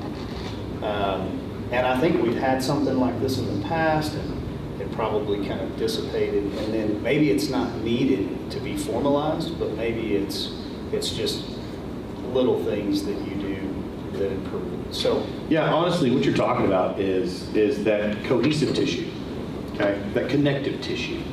And if everybody's on different pages and not working well together, that can ruin you. You can't have, Chambers doing this thing, and they don't care what the EDC is doing. CVV's over here running their own thing, and they don't care what anybody else is. They're not keeping up with each other. They don't have good relationships. Because we see that. I mean, before I go into a community, I look at the news, I look at the paper, I look at it. When we're there, we look at all that stuff. You're getting looked at, and you may never know it. Everything you do that gets shown publicly gets known in this industry. And so when we see, especially, and this is another thing, I've gone into site visits in communities before, and I'll walk into a meeting, and the people in the room don't know each other that are all in the same town. And it's like, these people are supposed to be working together on my client's behalf, and they don't even know each other. I haven't seen that here yet, but I'm telling you, that's a thing that is important. I think that's what you're hitting at there, is just make sure all these entities who impact or touch community and economic development in some way are working well with each other. I think we would even want to brand it, so that we could have those ambassadors available so that, and it may not be. And you know we're doing that, right, Mayor? Well, we're doing that. Tell me again what that was named. There was a name. There's not a name for it. So when you have a site visit, and a couple of questions I have. When we do our red carpet rollout, we wouldn't be as successful if we didn't do that. So we have the Amarillo College president. We have members of the city staff there. Floyd, Andrew, several assistant city managers have been involved with that. We haven't yet because we haven't had a site visit. We have Jason Harrison from the chamber comes out and we roll out that. He's been invited to dinner. And then we have several industry partners. If we know what the industry is, we'll have those folks come and visit about their experience of coming to Amarillo. So we have that red carpet rollout. If we didn't have that, we wouldn't be successful as we were. So we have a plan whenever we have a site visit or we know that a site consultant's in town, we have that red carpet rollout. Man, I appreciate the additional information. How would I know that? I mean, I've been here for 18 months in this chair. I've been involved for 3.5 years. We probably have the hardest working council that many have ever seen. We're down here all the time, ask our staff, it's way too much. Like they'd rather us go away a little bit. But how would we know that? I mean, I don't know this. Yeah. And so there is, once again, good news here. You're working so hard that you ain't got time to talk about it. I love it. But where we have an opportunity here to grow is sometimes, if I ask you how many eggs a codfish lays, and it lays 1,000 eggs a day, you wouldn't know it. But if I ask you how many eggs a chicken lays, man, that thing's squawking all day. So you may be laying a lot of eggs, but you're not making any noise about it. We don't know. And so there's a disconnect here. Yeah, and also the other disconnect too is basically saying that we have not engaged with the city. Every time we have a site visit or we have an RFI from the governor's office and it has all these requirements, the first 3 people that we talk to, Excel Energy, we talk to Atmos, and we talk to the city. Every single time that we have any type of information requested, we go and ask if we have capacity. Every single time. Not 90% of the time, but all 100% of the time. You can ask city staff if we're engaging in them. So to say that we've outsold Amarillo, we've asked every time if we've had that capacity, because we can't do that because we get a reputation of overselling, then it's going to harm us. So I promise you we have been, and maybe I haven't made that clear that we've asked. I know you and I have had a lot of phone conversations about water since you've been mayor and even before you were mayor, about the questions that I've asked with Floyd, and I know Floyd, just because he's over the water department, gets those, and he gets a lot of those site visits. He's been in on every site visit that we've had, or his department has. So we have been engaging. Maybe we just haven't done we may have not done a good job of letting you know that city staff has been involved in that, but they have. I think we're to blame as well, on the council side and the staff side. So being a guy who does business with this city, I understand how hard it is to navigate all the different layers in the way in which you're bringing the project to them. Just on the construction side, I can get hung up in site plan, and building safety has no idea that I even exist. And here I think I'm waiting on a building permit. So the way that you're, approaching water and sewer the way that you're giving that, what we probably could help each other in is formalizing those documents. And so like, how does that site selector know that that water is available or that sewage is available for this big company? Are you just verbally communicating that? Is something coming from our department that gives him that piece of paper like, oh, I see that they're running 8 million gallons a day and that they hit capacity at 12 and they got to start building a new plant at 10. And so I'm bringing 10 million gallons a day. They obviously can't take it. So there's all sorts of technical And that's why we bring in the city. Right. Because I so can maybe speak we're a not- little bit of water from learning from Floyd, but I certainly can't talk what he does. And so we bring him in, or his department, to make sure that we have that capacity in any kind of site visit. And if we do an RFI, there's an email that exchange between, say, if it's Holly doing that, she reaches out to whoever Floyd has dictated that's doing that to make sure, hey, we know we need 1 million gallons of water a day. We're going to have 850,000 gallons of wastewater. That's all done every single time we have an RFI. We have interruption on our side where, staff may know that they're getting close to capacity and council's not working on it. Or maybe staff from one department to the other doesn't know because they're running down little things. So like, it's on us too. What we want you to do is make us better, make us a better customer for you or a better partner, and put these things down so that, and then let us make you a better partner in, furthering the communication, closing that gap to where specifically we're asking for MGDs. We're not asking for how many people. We don't, and so there may be a lot right there that could be accomplished just in like a full set of plans.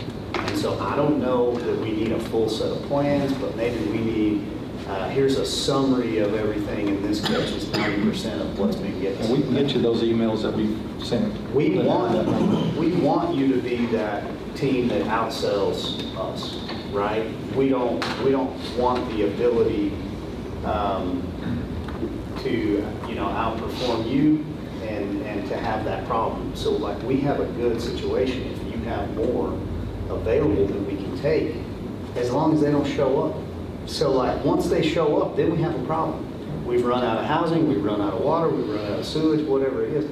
So I think y'all are doing a good job. I'm trying to communicate that you guys are doing a good job selling the product of Amarillo, and our consultant's probably not gonna find, oh, well, here's all the reasons that you can't get anybody to come to your town, and you fix these things and then I can come back. I think he's gonna say, well, you guys look pretty good on the front end. Here's the things that are gonna cause you issues later, and this is why a 5-10 year look is good, and then reevaluate it every 2 years. But expectations are everything, right? And they start with poor communication. Or good communication to know how we're setting those expectations. So I think my list is pretty comprehensive. What works better, and then we'd see if anybody else wants to contribute to the other things that we're not talking about yet. You work better in a consulting format with the EDC directly based on a conversation like this, or would you work better coming back to another venue here and keeping both boards in unison walking it out? We typically work directly with the EDC, but we like to get the opinions and hear from elected officials, at least once. That's why you and I had a Zoom call and a Zoom meeting first. And then we always like to do this session as well. And what I encourage you to do is to reach out to me if you have additional thoughts. Because 2 weeks might go by, and one of you might come up with something and say, oh, we should have talked to Chuck about that. Or, hey, this one issue's come up here in the community, and Chuck needs to be aware of that as he's doing his evaluation. That's what we want to happen. But the rest of what's going to occur is going to be me working with the EDC and really my team doing a lot of legwork internally in my firm that's looking at you similar to how we would with a site selection client. How much time do you need based on kind of what we're hearing so far? Is this 3 months for you to turn something around? Yeah, it's about 3 months it will be finished and wrapped up. Okay. From your board, what do you guys, because you're hearing all this, what do you know you need from the city that you're not getting? Like, what would be helpful that, and you may be thinking, like, when we come back 3 months from now, assuming that we get infrastructure, quality of life, those are going to be pretty easy. Well, that's obviously the city, but in the interactions and the way that you're trying to carry out the tasks, and if you can keep those all separate from everything we're trying to do from attorney to attorney, that's all, I think, by the book, you know, coming in line with state law, right? This is all relational. How do we build something that has a system that lasts past Scott, you know? Yeah, I'd like to have a meeting with our board to discuss these ideas. I mean, I think collaboratively as our board kind of sits down and puts some thought into this, I think we can come up with some really good recommendations on maybe how this could work better and smoother, and we work more as a team than maybe we have been. I think we've been very successful, but there's some gaps. We can always do better. So I'd like to sit down with our group and just discuss some ideas and then get back to you. Okay. I think, too, it's important for you all to understand, because we talked about good communication earlier. And look, economic development and local government's like a marriage. You got to have good communication. You're going to butt heads, okay? That's the one thing we preach all over the country. Everybody needs to communicate well. One thing I will say, I want you all to think about this process, and I'll give it to you real simple. 3 phases. We investigate, we analyze, research and analyze, and then we design this plan, okay? That's as simply as I can put it. We've completed the first phase and we're in the second phase. And part of the first phase, so that you all know, is I come into town and I look at the town like I would on a site visit, if I'm with a client. We also meet with your industry. I've had great conversations. You all have some really wonderful existing industry here in town, by the way. You all should be proud of the existing industry that you got. I've visited and toured educational facilities. Kevin's team gave me a rock star tour the first time I ever visited here. It was wonderful. And even down to simple things that I noticed, and I don't know, you said you own hotels, right? Is the Barfield in the courtyard? Okay, that's where I stayed every time I come here. By the way, those are great downtown hotels. Not enough communities have wonderful downtown hotels. But I will say I've experienced the same thing you mentioned earlier, which is great hospitality. Really good, well-trained, and honestly, I think it just speaks to the culture here in West Texas. Because there's a lot of places I go that staff, whether it's at the restaurant or the hotels I go into, they need training. I'm not sure you need that here. We've had to recommend that. And usually we have to pull the chamber and CVB together and say, hey, this is affecting your economic development team, but this is really your job as chamber CVB to make sure you're doing hospitality training on a regular basis. So, because people don't realize it. But you all have great hospitality folks in this community. They've been welcoming, nice, making great suggestions. If I ask, hey, where can I go do this? Where can I go? They know. They can give me great things. I've been in communities where it's the opposite. Because, and the reason that we preach that on the hospitality side is, you never know when your front desk person might be saying something they shouldn't say to someone who's thinking about spending $1 billion in retail. And they don't know that either, typically. That's not something that's top of mind for them. So that's why a lot of times we'll suggest that, but you guys have done a good job. Go ahead. Got a couple of 90 hotels in this town. Oh, geez. That's awesome. Yeah. What other suggestions, or how do we get our money's worth out of Mr. Chuck here? Well, I would ask, Kevin, have you ever been asked to, I mean, obviously you have these procedures in place, the red carpet, the talking to, the key players. Have you ever been asked to present that? Nope. So, and it's not a procedure, it's just what we do. Yeah, I mean, exactly. You learn as you go along, and you see and you ask, and we go to, like, we're getting ready to, like, half the staff's already left this morning to go to TDC. They're, sometimes they'll have a session on, hey, what have you seen in site visits? You'll have a site selector, Chuck, or somebody will come in and say, hey, what's a great trend that you've seen in a site visit? And you listen to that and you're like, hey, can we incorporate that into what we do? But we have a checklist of things that, hey, we know we've got to do these certain things on site visit, but you hear great ideas through the years of, hey, this is an added touch, like what Chuck said, having a gift in the hotel room, having the hotel staff put a gift in there.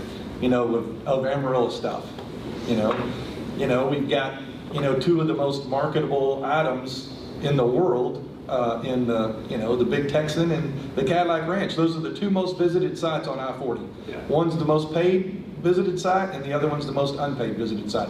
So incorporating that kind of stuff in that, but I've not ever done a presentation. I don't mind doing that. That would be great to come and say, hey, this is what we do during a site visit. But yeah, I would love to do that. See, and I just think- never thought about doing that. Absolutely, because you'll just do it. Right? You just do it, It's yeah. just what you do. Yeah. What I would say is like for continuation, right? Like what Mayor says, when Scott leaves, when these guys leave, I mean, when you leave, like what, y'all got a great legacy. You're known around the nation because you do good things. I think y'all outperform, you do a great job. But how do we pass that down? And I think that's almost like a, SOP manual, you know what I mean? It's like, hey, this is what we did and this is how we did it. Though y'all got a great team and a group that are doing great things, I think to Mayor's point is like, hey, let's get that maybe written down, which sounds kind of crazy because like you said, like we just do it. In fact, we tweak it. For each person that comes in, each industry comes in, we tweak it just a little bit. Maybe that gift looks a little bit different. Maybe we show them a little bit different area. But I think that's, and again, like Mayor said, I mean, our fault. I don't think the council's ever asked. I don't think this side has ever asked, like, what do you do? So we have a great partner in you guys to say, man, they're doing a good job. We don't really know what they're doing, but we see the results, and it looks pretty good. Chuck comes in and says, hey, this is what you're like. We're killing it. We're here to do all this, right? So I think it's more just the ask has never happened. So maybe you'll be able to kind of write that down so you can pass that on at some point, and as it evolves a little bit, I think that y'all may, and again, I think it's just because you hadn't asked. Y'all just do it. You do it, you got a great group, a great board that contributes to it. I think it's more like, hey, let's see it. Okay. Does that make sense? Yes, sir. I think it's great. Chuck, one of the things that you said I've been thinking about ever since you said at the very first of your presentation, and you brought it up a couple times since, is just the competitive nature of this industry. And you said, like, if you can land one, that's a huge success because we're competing against basically the world. Yeah. Would you expand on that a little bit? Because it's kind of hard to grasp how competitive this industry is and what it takes to land a Bell helicopter or whoever, Those are really tough, by the way. Yeah, I mean, that was... The aerospace sector, it's highly competitive to win in that. And, having the right value proposition is important. Continuously looking at that value proposition and strengthening it is important. But I think there are some things out of the EDC's control. One of those is, welcoming, aggressive, good local government is very important too. Cutting red tape, fast-tracking permitting, having great city staff who have a customer service mindset that's more like, the private sector does. Those are all important things. There's a lot of things that go into this. And you never know what can trip you up in a community. But I will say, my most recent one that I cited, and this was a client that wanted to do this, we started with 200 different sites. I really don't like doing that many to start with. I like keeping it under 100 to start evaluating first, but they wanted to really cast a net. All throughout the mid-plains, northern plains, and we did touch a portion of Texas in this search. Well, when you think about it from that aspect, you all are competing sometimes and you never know it. The EDC staff never finds out. There's times where, because a lot of times we'll do initial evaluations, and I know Kevin and Doug have heard this a ton from my peers. We've gotten to the point where, again, what I just said, we don't like doing 200 evaluations to start with, so we'll do what we call our tabletop evaluation, and we try to reduce that work because the client's wanting such a fast timeline to make a decision, so we have to do so much legwork on the front end to cull it down as fast as we can. And so keep in mind that everything that you do in this community, and your ambassadors in your EDC team who are doing a great job and have a great reputation, all those things feed into the fact that you all get looked at positively more often than I would say probably negatively, because all I've heard are good things. From my peers, I've asked my peers what they thought about it. I've got a site consultant friend who chose Amarillo for one of their projects. I asked them what they thought of it. They loved it here, had a great experience on their site visits. I think that speaks well. What we see that can be problems is, and again, going back to that red carpet rollout and controlling every aspect, I had a client last year, we were in a community, and we were about 7 hours from DC. And really the easiest way for the executive, this was the executive who was going to be making the decision.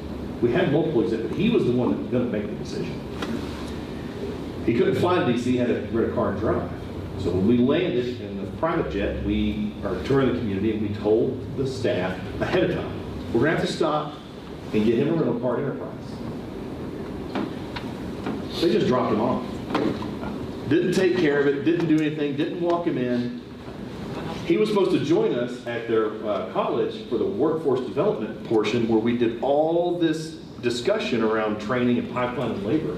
He got there and he was livid. Went in that Enterprise, the guy working the counter was helping people before him because he knew those people, didn't know this guy, terrible customer service experience. Then he goes and he talks to the ultimate CEO of the company about his town. Turns out the CEO of that company, earlier in his career, 25 years ago, had to spend 6 months in that same town. He said, oh, I had a terrible experience 25 years ago when I had to work in that town for 6 months. Let's just cut him down. What a random thing. Would have never had that conversation with the CEO if he hadn't had that experience in the enterprise. So again, that competitive nature, it can be things you never know about, but there's a lot of times when you get down at people's in your community, that's when you've got to be on point and you've got all the control. And you can lose from something that is, that's why you want to control that. All aspects of the business chain.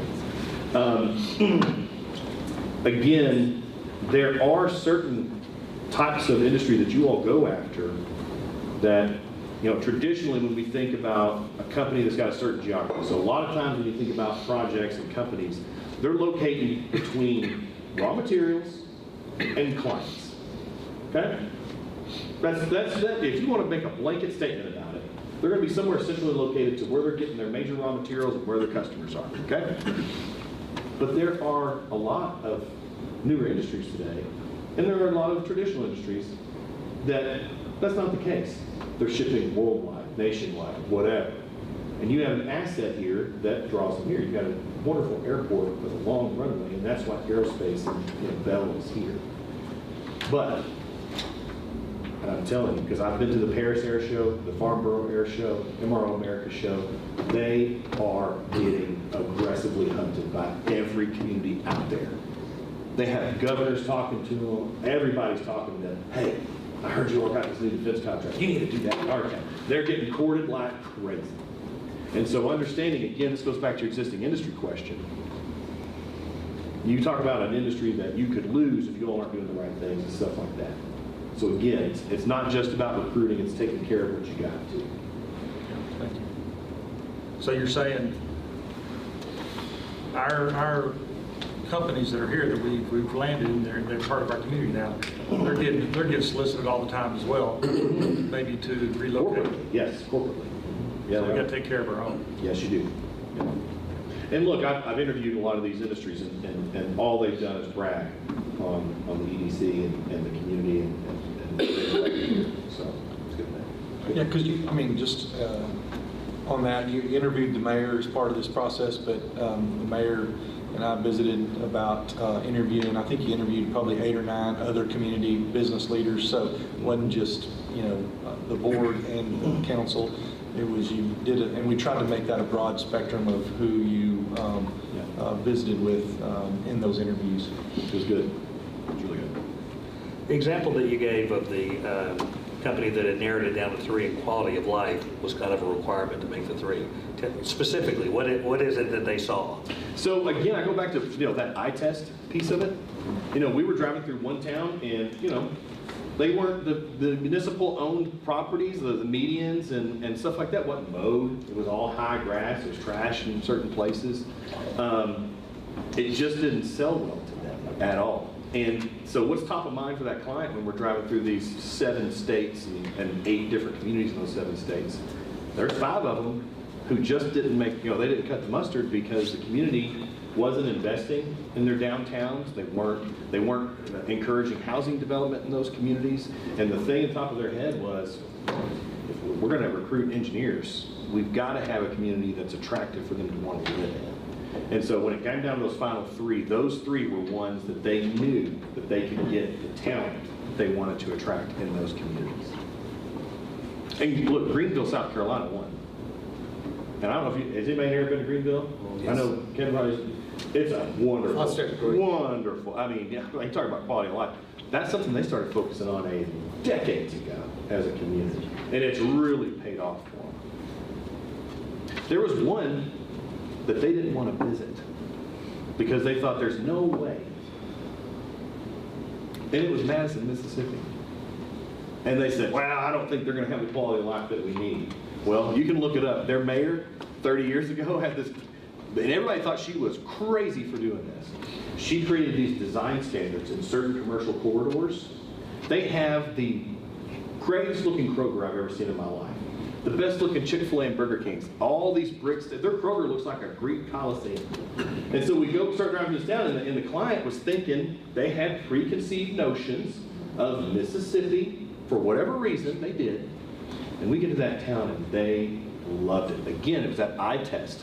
They're driving through, and it's beautiful. Everything looks nice. It's uniform. They showed us the lake area and the housing. They knew quality of life was important. And honestly, that town's growing really well. There's a Hyundai plant there, but they actually pulled out of our project. They cut us because they had another $1 billion plus project looking at them, and they knew their community couldn't absorb both. And again, that goes back to being smart, understanding, all right, we've got two big ones on the hook. And whichever one picks us first is one we're going to take. We'll have to tell the other one we're sorry. Because they knew they couldn't handle both. And we appreciate that. We appreciated that. That did not waste our time at all. It saved us time. Any other questions on this piece of the project? Hey, very informative. I know you kind of took us all the way back, like what is economic development and why do we need it? I think it's good to reiterate. Yes, sir. Can you give us a little bit more details? Corruption. You're just talking about the building they buy 3 times price and all this stuff. And recently I read Dumas Economic Development, one director, one staff members going to jail, one El Paso last 3 months, we read another articles. How we protect corruption? There's a lot of blame in AEDC, corruption blames across the country. How we stop this thing?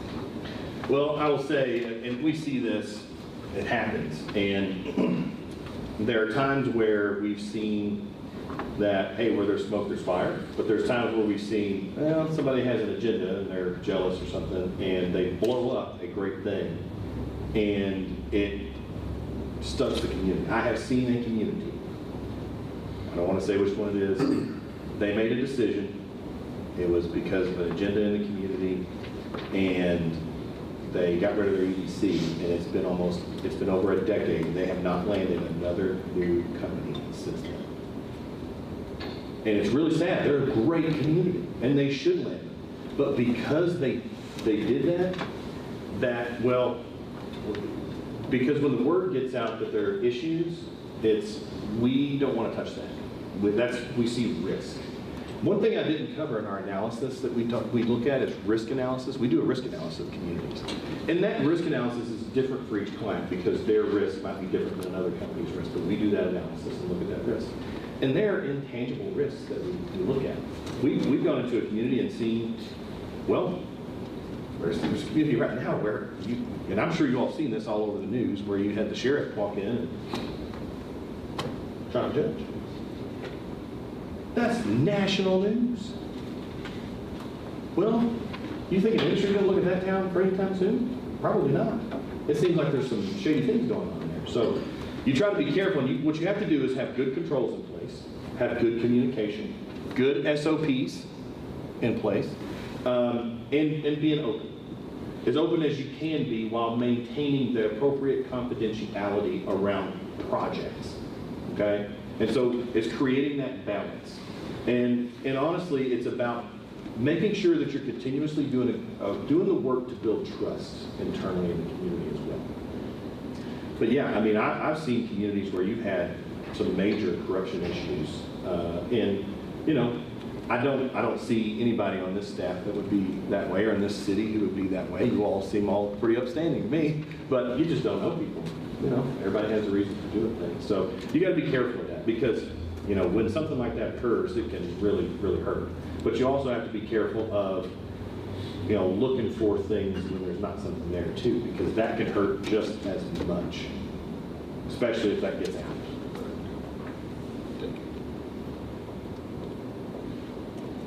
Anything else before we transition to the next one? Yeah, this isn't a question, just I can confidently say the collaborations and the relationships that the EDC has with the schools, the foundation, and so many other entities, I believe is a huge part of that success. Oh, yeah. Because it has built the trust and the, you know, certainty, as well as. There's a lot of meetings I go to, and the EDC doesn't talk to the educational people at all. And when I interviewed all these folks and visited their places, all they did was talk about the great relationship that they have with the EDC. And you have to have, I mean, workforce is such an important aspect in our decision making.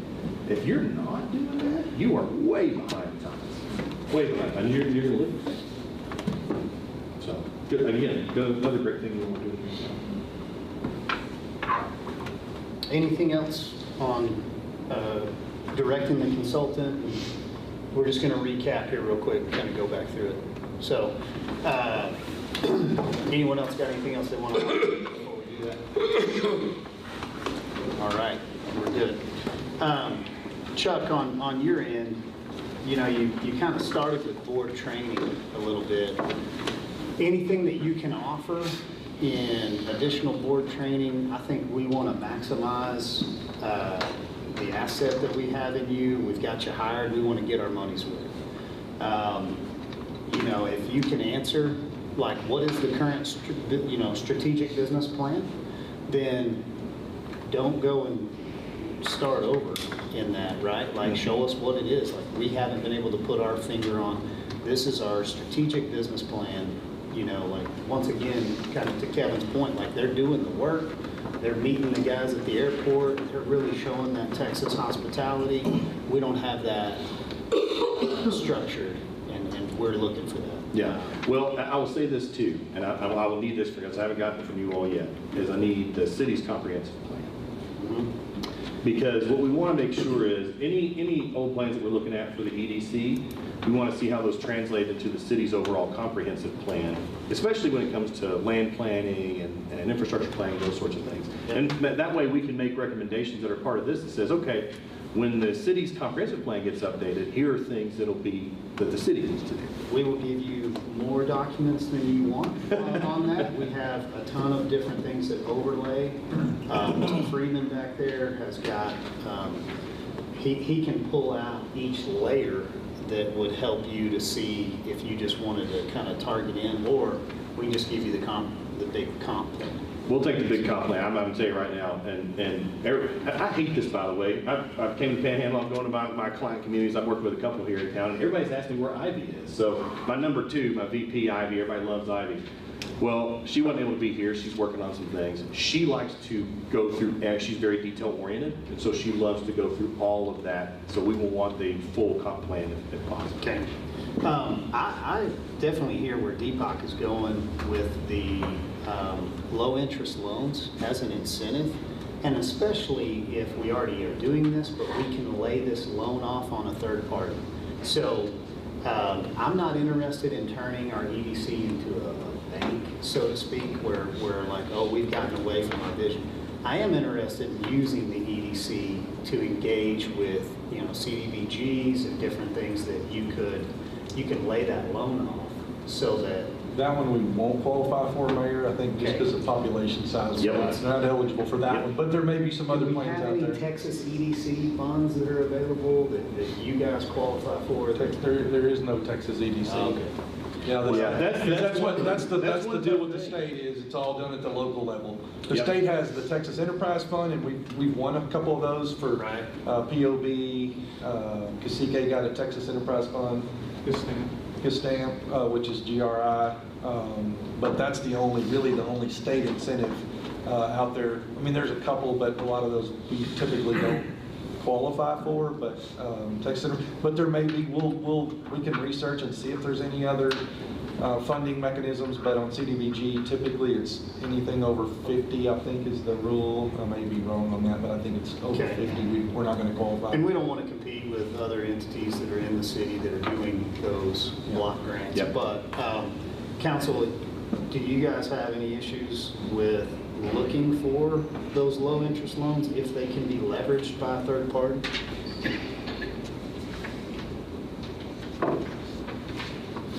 I think it's something you're already doing. Yeah, we have structured a couple of deals with More than in that theory. How are you, sir? Good, doing well. You know, the current financial health of the EDC, they have it. So I think if we can produce that to you just in a report of, you know, Yeah. here's our reserves, here's where we're at. And I think, Kevin, you've even given us a pretty recent update. Was it back, I want to say July? You had sent something? Yeah, we did the projected cash flow over the next 5 years. We can we can give that to Chuck. Okay, really like the pro forma. Even if you're just going to go and say, well, if I was site selecting, I'd look at these and this is. That's what we'll do. We'll basically do a little mock. Part of this plan. You know, we want to list out these Amarillo unique resources, our strengths. You know, what are we currently selling, and then what are we not selling? If you can break that down into a couple categories of, here's the low-hanging fruit for whatever reason it's not selling, even though we know about it. And then here's some things y'all may not have thought of, but then here is bread and butter, and y'all are selling it all day. And one other, on that point, and you brought this up earlier, I think you're going to put this in your recommendations, but we also want to know what we're not doing very well, where we struggle, what could we do better. When you look at us, like, they don't ever score well in this category. I mean, what are those things? Well, look, I'm going to tell you right now, there are things that I have been struggling to find that. And it's really because you all do such a good job and you show really well. Now look, you all aren't going to compete for an automotive OEM. You're just not, okay? But it's knowing what you can compete for and then how we would look at you from that perspective. So again, looking at your old target industries and then taking my analysis of what I think those should be, marrying those together, and then looking at that from how I would look at Amarillo if I was representing that particular client. And that's what we'll derive that from. But on the initial general overview, I haven't found anything just glaring. The only thing that's really been glaring is, you know, especially on that workforce piece, is making sure it's branded well so that it's easy to translate and communicate. And having marketing around it. So the other thing that I think is really critical is having a 30-second video that showcases what that looks like if a company lands in Amarillo. And that's going to be one of the recommendations too. That's really good, Scott. I appreciate that. And you know what we can use. I was in a meeting where one of our state EDC representatives came and spoke, and you know, so 82% of people in Texas don't leave Texas, right? So we just don't move around. We move around the state a lot, but we don't leave. And so knowing how good Texas is and what Texas sells on its own, you know, we want to frame this in a way where we may be competing across the globe, but we're competing with the 8th largest economy in the world as our home state. And we're competing with, you know, we keep our people here. And we may be competing more with Lubbock and Midland than we actually are, because like Texas is selling itself. And we're the recipient of a lot of things that Texas does well, right? No state income tax. So all of those things, if you can remind us of all of those good things that we have, it gives us a foundation to build up on top of, rather than feeling like we've got to go out here and we're just little Amarillo. The infrastructure planning, you know, that kind of comes back to you guys. Y'all get together and come back. What do you need from us? Do you want us to draw up the documents of what we would like you to ask us? And you know, here's our process so that we don't miss an RFI again. You know, is it not formal enough or whatever's going on? And then my last thing, and I would ask before I transition to maybe expectations moving forward.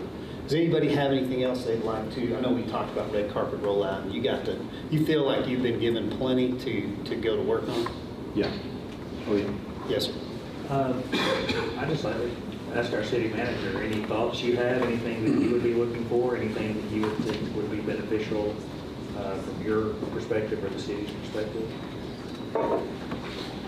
Not at this time, I'm still so new, I'm still learning it all right now, so sorry, Les, sorry.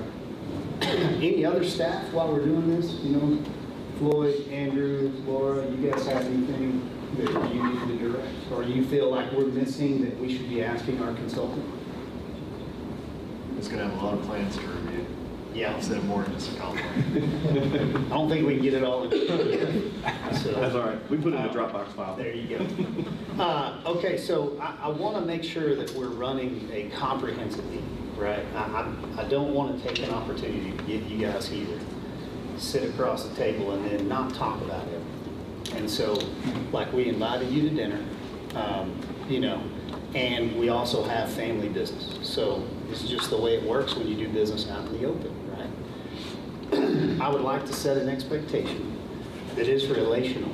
And so this is the way I do business. Deepak, I know this is the way you do business. Scott, I know it's the same for you. The expectation needs to be that I have a job and these gentlemen have a job.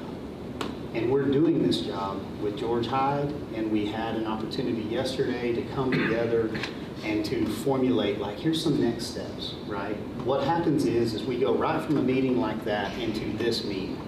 And then the public hears, oh, well, I guess just nothing's going to happen. You know, Mayor said Kevin had done a great job selling it.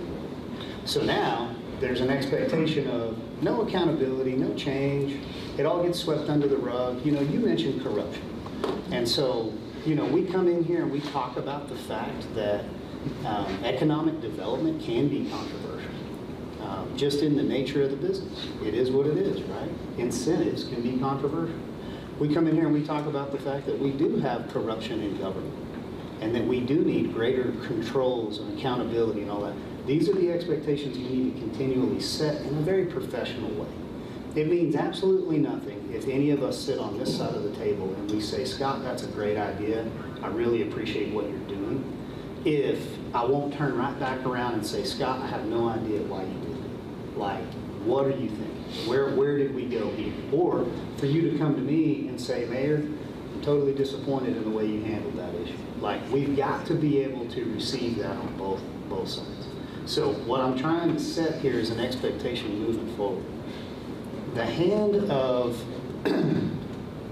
change that we are seeking to move forward with here, changing the articles of incorporation is a big step. We've questioned, like, is this something we should be doing?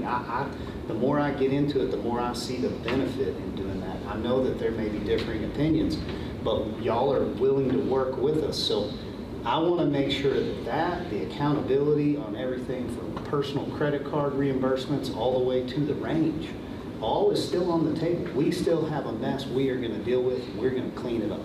And we're going to call it what it is. And at the same time, we're going to sit across from the table from each other in a very open and transparent way, knowing that it's up to us to fix this. And we have an opportunity right now to clean it up. And we need you guys to work with us. And we need our public to hear it. And we need everybody to know we're doing it this way. And we're not going to back away from anything that was wrong and needs to change. We're also not going to back away from anything that's the truth and acknowledges, have we outsold ourselves in the last 5 years? Like, just put the numbers up, you know. So I think it's important to state it here. I want to make sure that we give you an opportunity as a board that's mostly here. We're moving forward. We feel like we're moving forward with you more so now than we were before. We're definitely willing to go backwards to fix and clean up and correct, but that is moving forward. It is something that is needed. And so, do we have anything that is not business professional that you guys need us to do different? Because I think that we as a body are saying we want to do no harm and we're going to do this the right way. We honestly don't care what the public says. We've had the public say plenty of things that are derogatory towards this council when all we're doing is trying to do our job. And it doesn't matter what it looks like. It matters how we end up with it. And so, once again, economic development here can be something that's very good, and we need to protect it, and we need to make sure that we keep it on the right path. We are pro-growth. We want to grow. We see the need for economic incentives, and we want to manage the controls as best that we can for our responsibility. Not that that's our authority. It is authority, but it's a responsibility for us to make sure that we protect every project, so that every project, I don't want to hear one more time that something could be voidable, that somebody comes in and says, oh, well, we could just void that whole project. No, no more. We're going to take away every rock that you've got laying on your side of the street that you keep throwing over our way. And so that is a goal here, and it ought to be all of our goals, including those people in the community that are warning us, like, hey, you can do this better, you can do this better. So we just take it the right way and we move forward. All of this is just a good moment at the dinner table to make sure, like, I want to get along and I want to do it right. Do we have any issues on, are we doing any harm to your organization? Yes. Okay. How are we doing? A couple things. He talked about the public persona that we have, and it could do damage to people looking at us. All this has been going on for the last couple of months. People are looking at us, and they notice. He said himself, they look at the paper, they read the news, they see what's going on, this function, what do you want to call it? It's hurting our city, it's hurting our community, and it's not right. And the biggest problem I have with it, to be honest with you, is it was for naught. If you want to go back and relitigate, I'd be happy to, because one of the thing that has been brought up, and the main issue is we did a line item transfer in our budget, right? And we weren't allowed to. Okay. Mr. Harris brought out yesterday, the city does line item transfers in its budget all the time. What is the difference? I don't understand the difference. I was kind of getting okay with all this until that letter came out. I'm like, I don't understand why the city is doing line item transfers in their budget all the time. We did it one time, and we are getting raked over the coals. That is, I'm very upset about that. Well, I sincerely appreciate like the directness and the ability to have a conversation with you, Scott. I've known you for 25 plus years, and I know you to be a good man, great business, man, a leader, and somebody that I would look to always be above board and do things right? And I think that you have said to me a couple times, we don't want to do something that even looks wrong in our position, and you understand that responsibility comes with leadership. So other people can get away with doing things that they know are wrong, even though they don't care, because they're not in that position of leadership. So you bear that responsibility. Let's talk about, like, just in the way of, like, what are we trying to make it look like? If I in any way am trying to make it look like something it's not, like, you need to show me that, I need to apologize and correct my behavior. What I'm doing is I'm willing to speak and talk out loud about what happened. What I've stated is that my vote was changed, and that's my issue. So not a line item transfer. I get that that is something that looks like, well, you're being raked over the coals because this is the way you justify the funding. It's not that as much as I voted for a $100,000 membership fee, and you guys changed my vote, and that's a problem for me. You didn't allow these other 4 men to vote for the fullness of support for that entity. And that's what we've got to change, because the range as an engine that we need and will do great things for the community is not set up properly if we're not supporting it. And you came and I believe y'all needed our support. So not even talking about authority, I'm talking about support, right? So in working together, I want it to look like what it is. My vote was changed, that's my problem. These gentlemen didn't get to vote. What you heard Mr. Hyde say yesterday is the issue with the law is that's taxation without representation if it doesn't sit at this body. The difference legally is you're not a taxing entity. That's why you don't have the ability to direct those funds. That's why the expenditures have to be approved on this side of the table. So how do we not cause you damage? Like, I would say the faster we move, the better in getting, if we're going to argue, let's argue it and get it over with, and then, go back to work. But you're not asking me to avoid the argument, right? We're not willing to do that. How can I move us through this disagreement in the most professional way possible? What can I do? Well, we are, y'all are governing body. I mean, Josh said last week, or 2 weeks ago, we're the children. We get that. Y'all can do what y'all want to. So we're going to work with you. I just want you to know, you asked the question, I don't think it's right. I think it's wrong what y'all are doing. I do. I'm upset about it.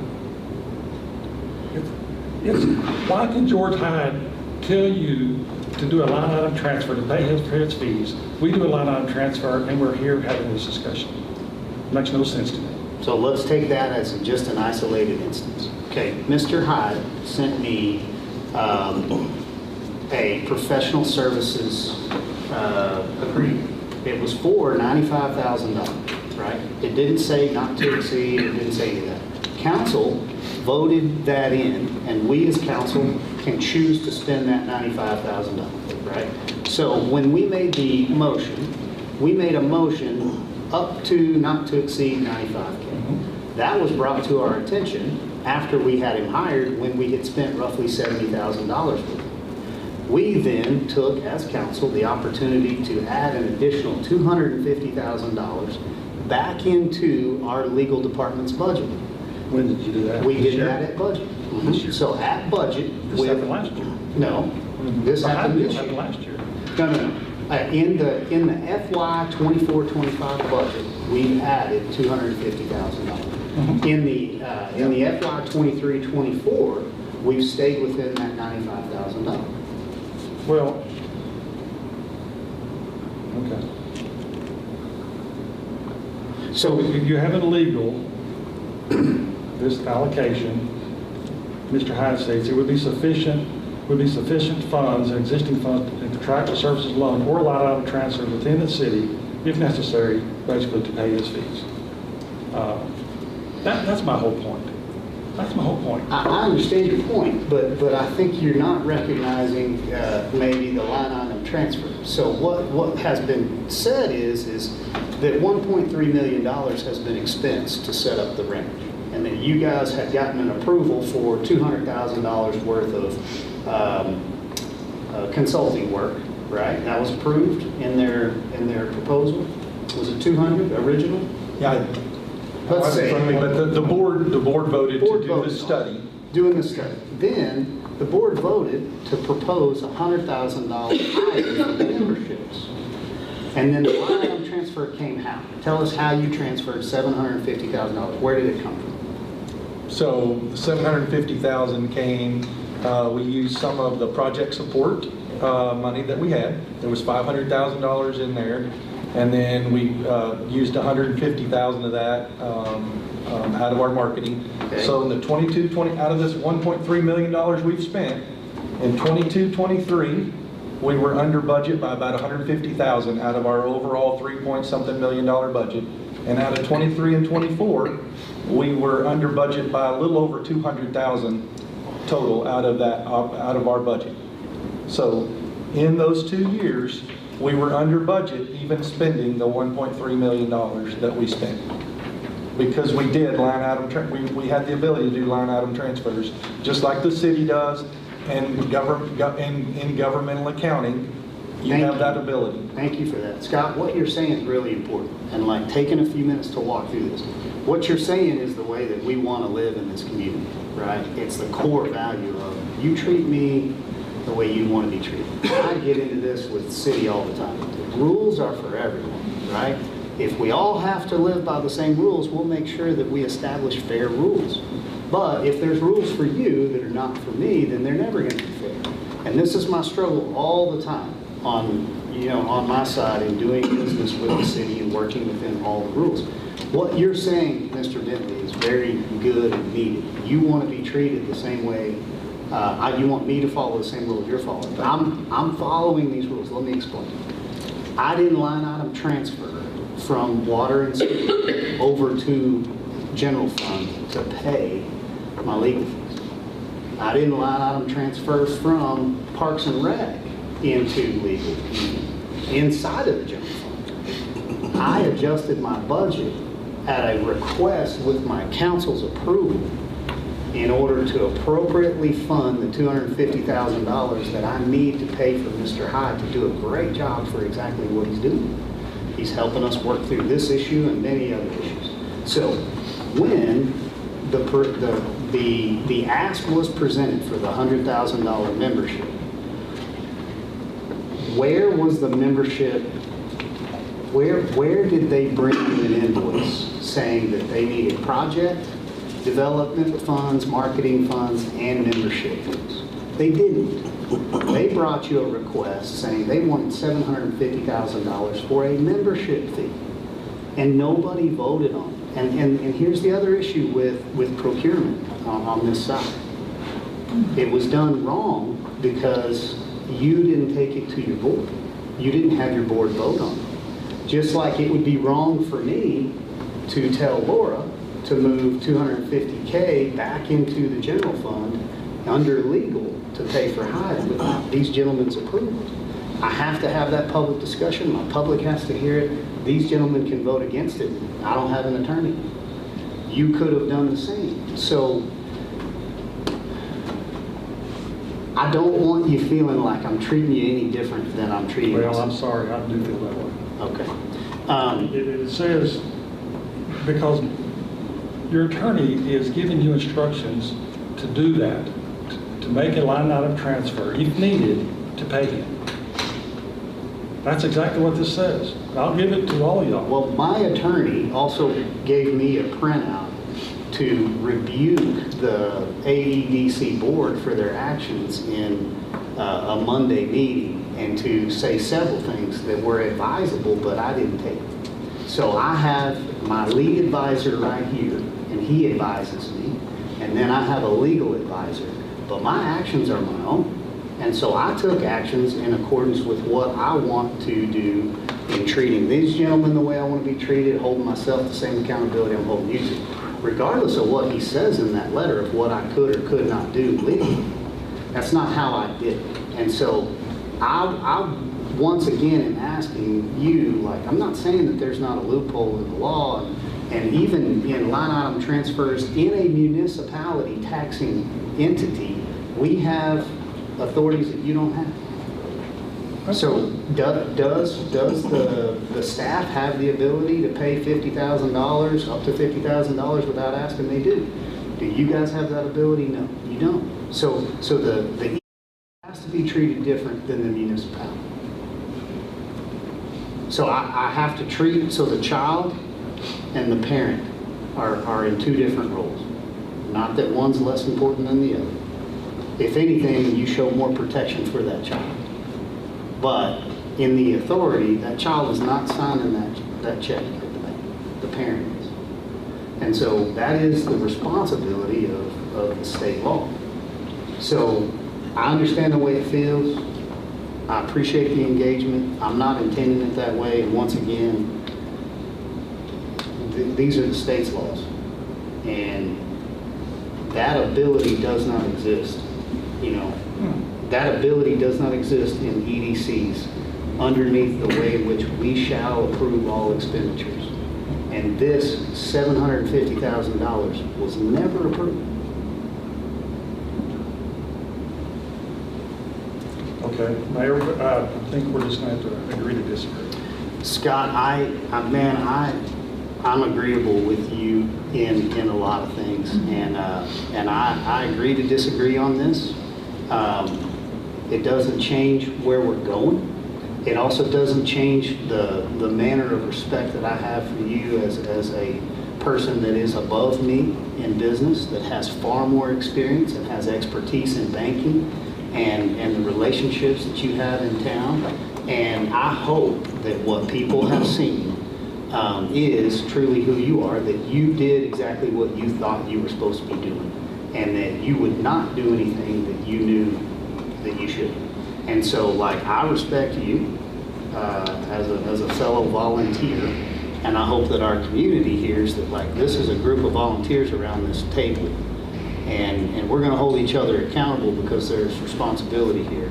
We're also not going to forget the fact that we all showed up just to try to help and do the right thing. And so, focusing on that, my expectation that I'm trying to set with you guys and with us is we cannot back away from the corrective measure that we are moving on. We want to work with you. I'm sorry for the way it feels, but I'm not going to apologize for fulfilling what I know to be my responsibility on this side of the table. And I don't expect you to apologize for doing what you had the ability to do at the time based on different circumstances. However, taking this opportunity, not to make it look worse, taking this opportunity to make it look better, to continue to have the dialogue and to move things forward in public, I think is what we're called. Man, I'll leave it there. I agree to disagree on it, and you know, we can move the ball forward still. Scott, I'd add here too, you and I spoke day before yesterday. We are the oversight body, right? And so that puts us in a unique situation. So you said that we've done damage, you know, with the relationship. I'm not going to say that all this out in public doesn't look good, right?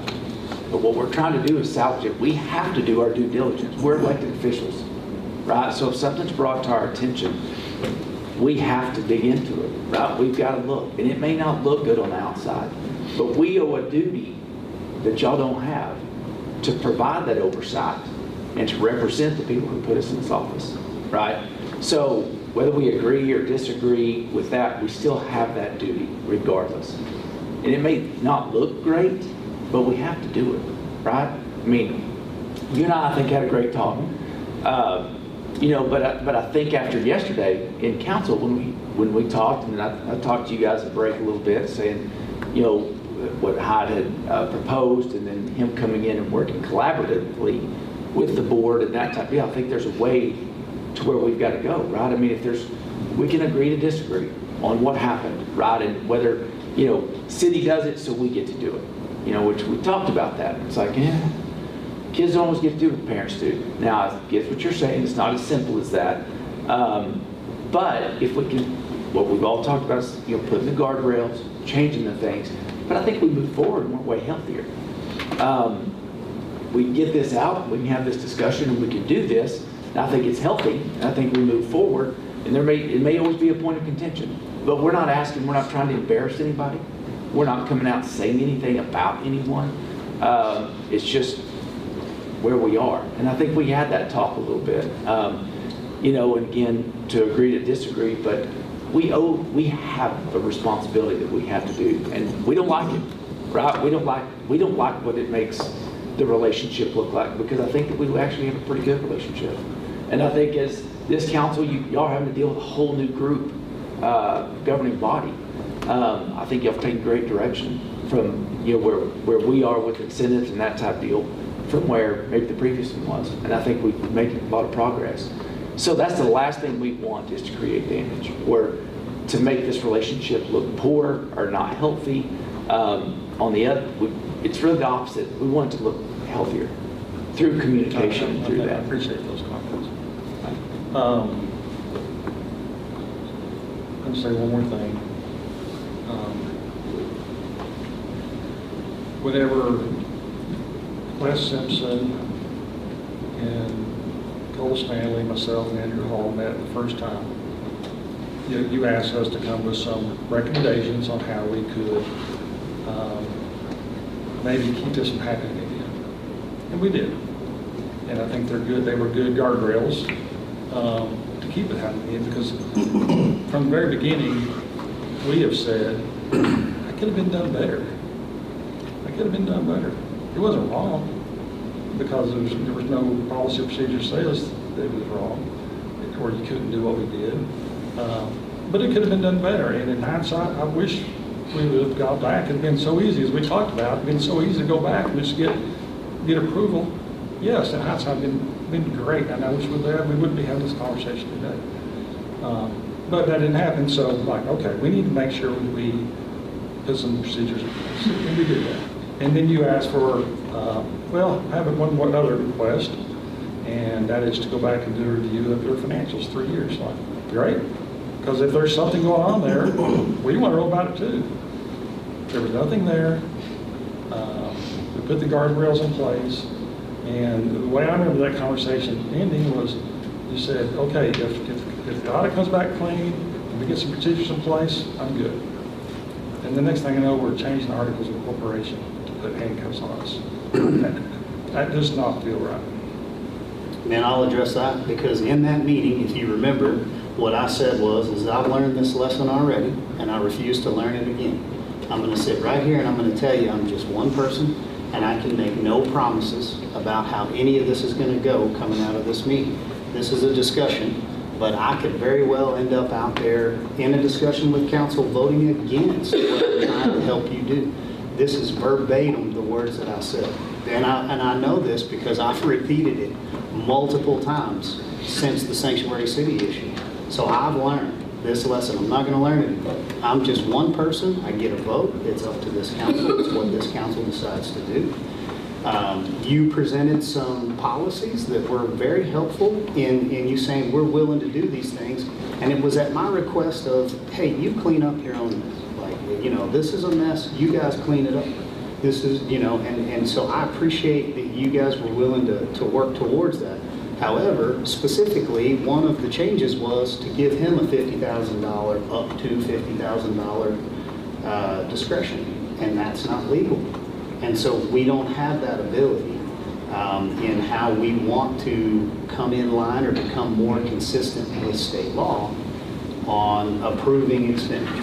Now, I agree with you. It's very rigid, the way that we are changing the approval in the budgetary process. However, I also think it's going to be streamlined, and it will be something that requires a little bit more work on the front end, but it will not be cumbersome and preventative to what you guys are tasked with doing. Now, that's a clarifying statement of what I did tell you was my commitment to you. So I in no way said in that meeting, if you give me this and you give me this, I'm good. What I said in that meeting was, I'd like to see this, and I want to see these reviews. And then, like, I think that might get me where I need to be. Let's look at these two, right? But as developments happen and you learn more and you continue to dig into the state law, I have kept my word to you in that meeting of like, I'm just one vote and I'm going to do what. How did you vote? How did I vote? Well, in a consensus, and I will vote for it, but for the articles and the change. I think that after learning what the additional changes can be and how we can come into compliance and the guardrails that we're going to be so beneficial moving forward that are rigid, that sincerely help us move and work better as a body from us to you guys. It clears up all of the stuff that I think we've done wrong as a body. You guys are, in the analogy, the child. So we bear the responsibility of making sure you have clear understanding of where you can and cannot run and play and work, right? And we didn't give you good guidelines. That's us taking responsibility for our actions, and we're fixing it this way. And so this won't happen again to the next volunteer because of this. Anybody else got anything this morning? You know, there's marketing, and you can hold people accountable when they're in marketing. Man, your job is to make things look good. And then there's manufacturing and manure. And man, we didn't sign up to do marketing. As elected officials, there are plenty of times that I get that shovel and I shovel the manure. And that I'm in the manufacturing role, and we're trying to get something working that doesn't look pretty. And so this is manufacturing in manure, and this is what it looks like, and I'm okay with it. And this is what I signed up to do. Exactly what we're doing here. Have candid, upfront conversations on behalf of the public. Have transparency, open dialogue, moving things forward, and trying to leave it better than we found it. I hope you guys respect that, and I greatly appreciate your willingness to be here today. And I apologize again for how it feels, but I'm steadfast in making these changes, and I think council's with me, and ultimately we believe it to be the best thing for where we're at. So, One thing, yes, real sir. quick, and I think he said, because one thing I think, I mean, and boy, we can go back and talk about the past, but looking to the future, I think you mentioned one thing is, whatever we're doing, we need to be sure that we do no harm. And, I just think as we're looking through this, to think about that. The other thing is, I've learned through this, is when there's a lack of policy, or when it's not in writing, what's happened becomes subjective on whether it's the right thing or not. And obviously there was a lack of that. Now we can go back to what the state laws is, and maybe, whatever that may be.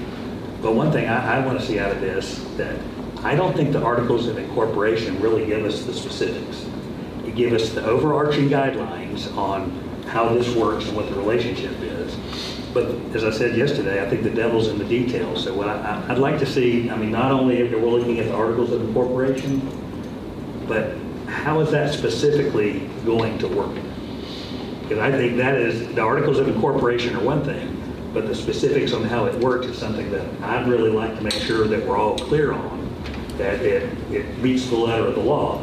It does no harm in executing our mission, and that everyone is absolutely clear on how to do it. The Articles of Incorporation provide the guidelines, but I think the other thing we need to be sure is, okay, let's get into the specifics on how we're going to operate that. And for me, that's just as important as having the Articles of Incorporation, to make sure that we're aligned at is, okay, how are we going to do it so we all know how we're going to do it moving forward. I love that. I totally agree. Let us do a better job for you. Let us utilize the resources that we have going through this process.